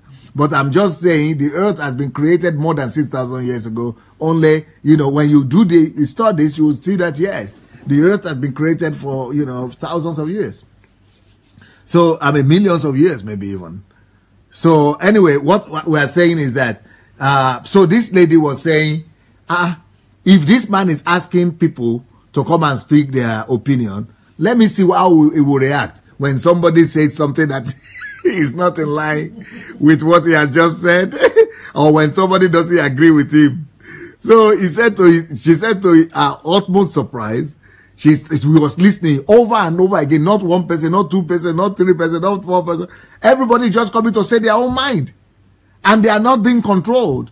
And even whenever they come and convince Pastor Sunday or DSA that when they come to convince Pastor Sunday considers and say, yeah, you are right there. Okay, let's take your opinion. So since you can argue it, since you can, prove your point, Pastor Sunday agrees with you. Which kind of man is this one? Which kind of Christianity is this one? So that is what did it for her. So she started following DSA because she said, a man can be questioned. A man of God can be questioned. You mean it? So, of course, all of us can be questioned because we are not infallible. And if you have a superior argument, I must succumb to your argument. If you have a superior point, I must agree with your point. I must admit that I was wrong or you made a better point. I must, retrace my steps and believe what you have said because you made better sense. So that is just how, nobody has monopoly of wisdom or of knowledge, because you are a man of God. So, but if you belong to a church where they are telling you that since I'm the pastor and, anything I said, you cannot question it. That you cannot even ask questions. You cannot question. That is authority. That is using my position to subdue you. And if you belong to a church like that, you are not a human being. They are killing you. They are making you a slave. you are losing your sovereignty and you are losing your independence and autonomy, and your willpower is being violated. It is an abuse. It is called an abuse. It is an abuse. So as a human being, you have the right and you must use your brain whenever anybody is telling you anything. And you must analyze whatever they are telling you and use other evidences to compare and to, affirm or, disapprove what you are hearing. And you must only believe somebody when they come up to you with a better argument, or when they come up to you with a superior, evidential proofs. If they don't have that, you don't have any business believing those people. But right now, the kind of churches we have is that our people have been taught to suspend their mind when they are coming to church. Our people have been brainwashed to the extent that they just say, Papa has said it, GO has said it, Bishop has said it, Pastor has said it, Senior Pastor has said it. Since the pastor has said it, must be true. No, you don't. That is too dangerous to live that kind of a life. It is because of that kind of assumption of authoritative leader that Jones, Jimmy Jones or whatever his name was, Jim Jones was, in what was that? Is that what island was that? Grenada? I think it was in Grenada. He went and killed a lot of people and led them to their death. Because that is authoritative leadership. If you are not going to question what I'm saying, if you are not Jim Jones, yes. If you are not going to question what I'm teaching, then it could lead to that catastrophe also. That kind of catastrophe will be, you stand a chance of using that, of falling into that kind of deception and catastrophe. That is why I heard there's a lady right here on this platform right now.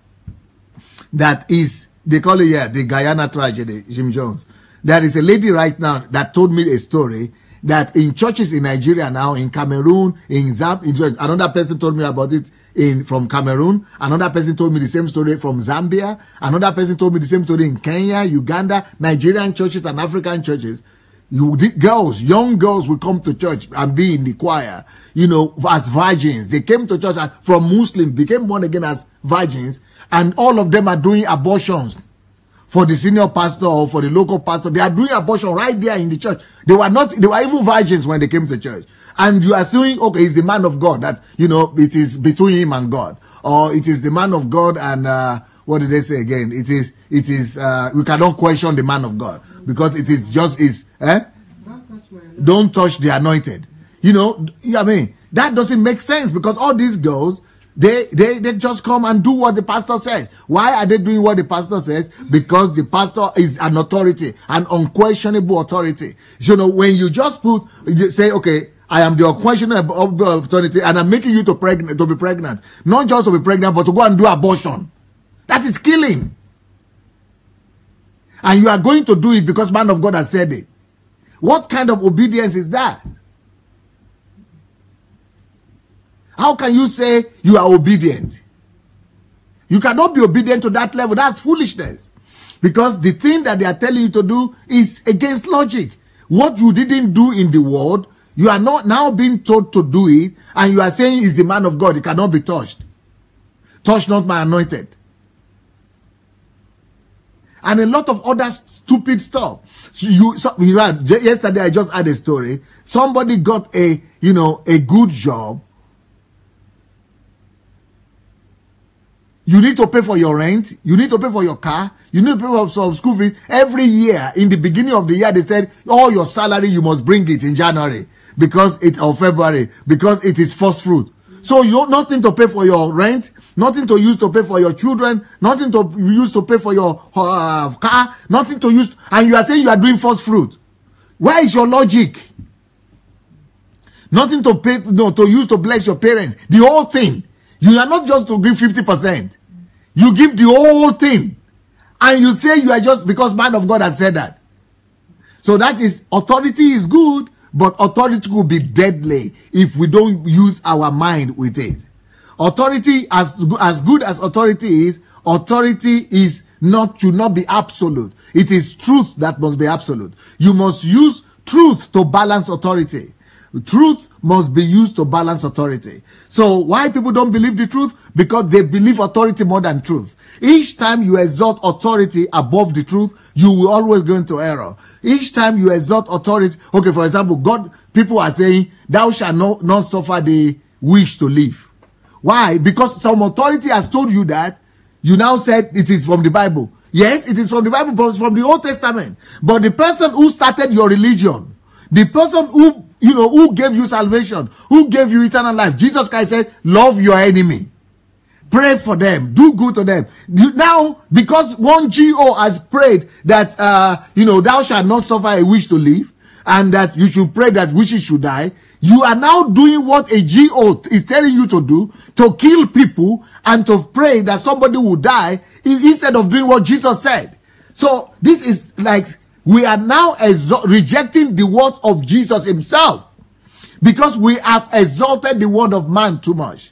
When you don't have a standard for the truth, when the truth is not absolute for you, when you now begin to make the word of man high, the ultimate authority for you, whenever you begin to look at a man and think is the ultimate authority, is the one that is infallible, he cannot miss it, he cannot make a mistake. Whenever you begin to do that, you will not even notice when you begin to exalt the word of that man above the word of God himself.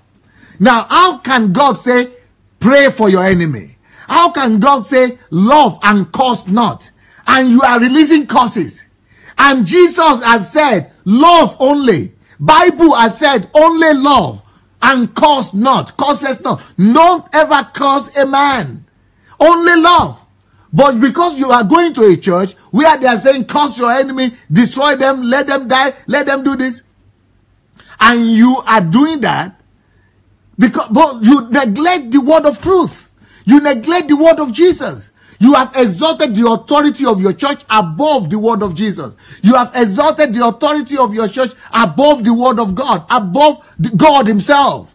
You are an idol worshiper. When we elevate the awards and of authoritative figures, and the figures that we respect and call them our leaders, and when we exalt them more than truth, when we respect them more than we respect the truth, we'll become idol worshippers, my dear. So how can you be reading in the Bible that the Bible is saying, bless your enemies, pray for your enemy, love your enemy, and you could still go and believe that somebody who is behind your sickness, somebody who is behind your lack of progress, somebody who is behind your problem should go die and should be dead buried. The person should not live again. You have dethroned God from your life, from your heart. You have dethroned God from him. You have dethroned the Bible. You are not a Christian. You are an idol worshiper. Authority must not be respected above truth. For you to walk in liberty and in freedom, you must always exalt the truth above authority.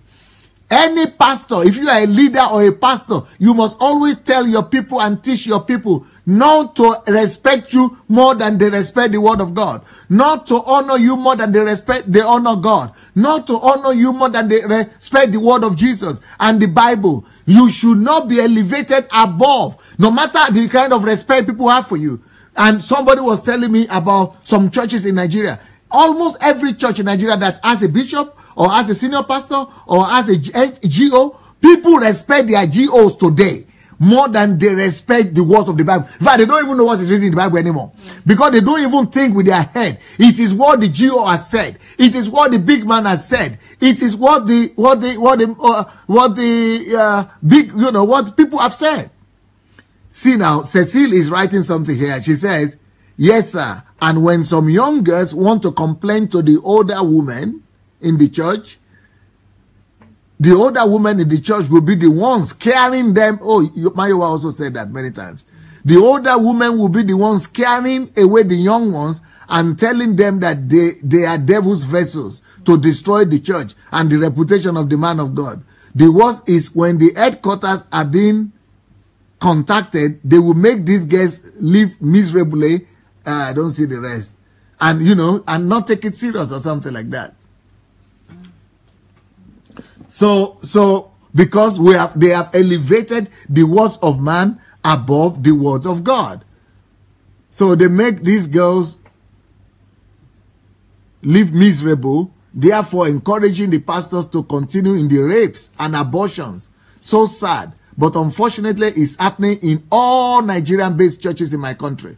This lady is calling from another country. All Nigerian-based churches, they are having that. And do you know why? Because the man of God is infallible. The authority of a man, authority of a church has been elevated above the truth.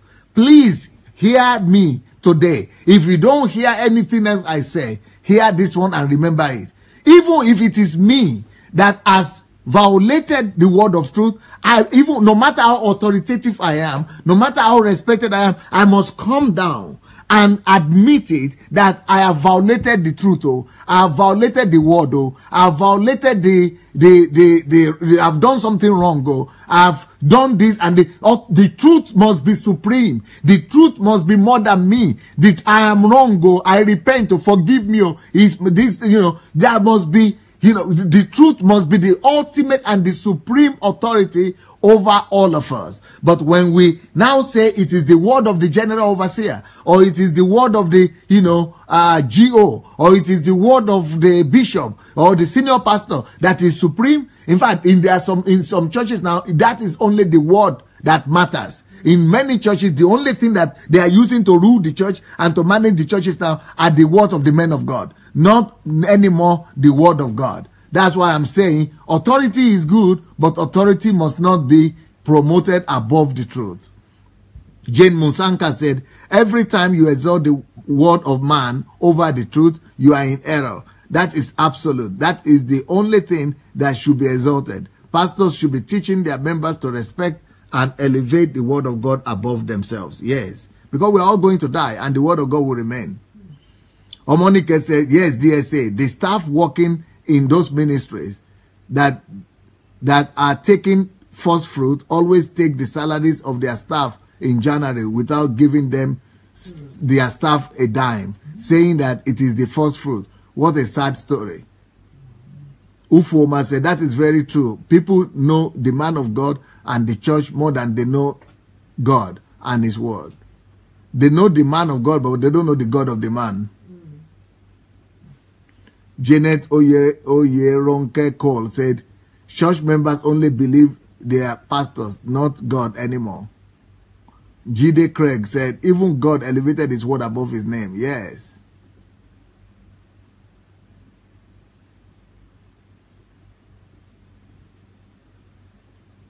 Janet Cole said, thank you, sir, for this great message. This is exactly what is happening in our churches today. Chasing after Satan instead of chasing after God. Yep. So that is why I said today's message is authority is good. We are not against authority. We are not teaching people to rebel and to be rebellious against authority, but we are saying authority is good. But that authority must be balanced by the truth of the word of God. God's authority must be supreme. God's word must be supreme. It must be over and above the word of any authoritative figure in your life. God's word must be stronger and raised up and elevated above the words of your parents. It must be elevated. God's word must be elevated above the words of your teachers. God's words must be elevated above the words of your pastors. The truth must be elevated above the word of your pastors. The truth must be elevated above the words of your teachers. The truth must be elevated above the words of your parents. The truth must be elevated above the words of your relatives and your friends and your colleagues and your peers. The truth must be supreme at all times and in all things. Truth must be supreme. So,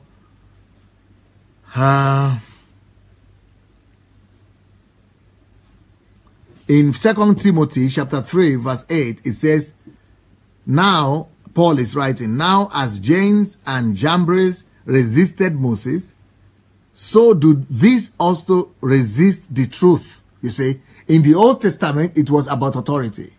What mattered in the Old Testament was authority. In the Old Testament, people didn't have the concept of truth, even though God was still truth and God was still using truth. But mainly people didn't know the truth in the Old Testament. They were only using authority, either the authority of the prophet or the authority of the king or the authority of the judges or the authority of the prophets. But he says, see what he says here. So as those people resisted Moses, Moses stands as a symbol of authority, right? That is Old Testament. As those people resisted authority in the Old Testament, because that was the ultimate power on earth, authority, right? But here now, it is no more authority. You will see that in this passage, Paul is no more writing that people resisted his authority. His authority doesn't matter anymore. His authority is no more supreme. It doesn't matter. He even said they could resist him. They might even be preaching the gospel against him and for them to hurt him. His reputation doesn't matter anymore. His authority doesn't matter any longer. It is no more a system that is built around authority anymore. The church should no more be built around the authority of a man any longer. In the New Testament, he said, just like in those days, it was people were resisting authority of Moses. So today, what is it that people should not resist? What is it that is the ultimate authority today, which is more than the authority of a man? If in the Old Testament it was authority of Moses, the authority of a man, but today it is now the authority of truth that is elevated above the authority of man. See what it says. Now, as Jannes and Jambres resisted Moses, so that is its authority figure in the Old Testament.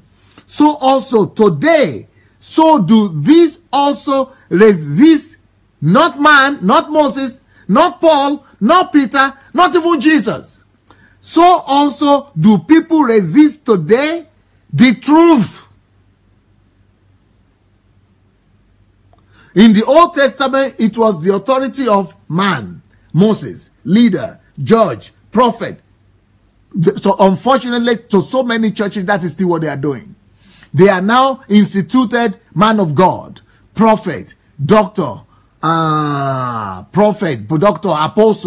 and all those people, they now establish their authority just like in the Old Testament.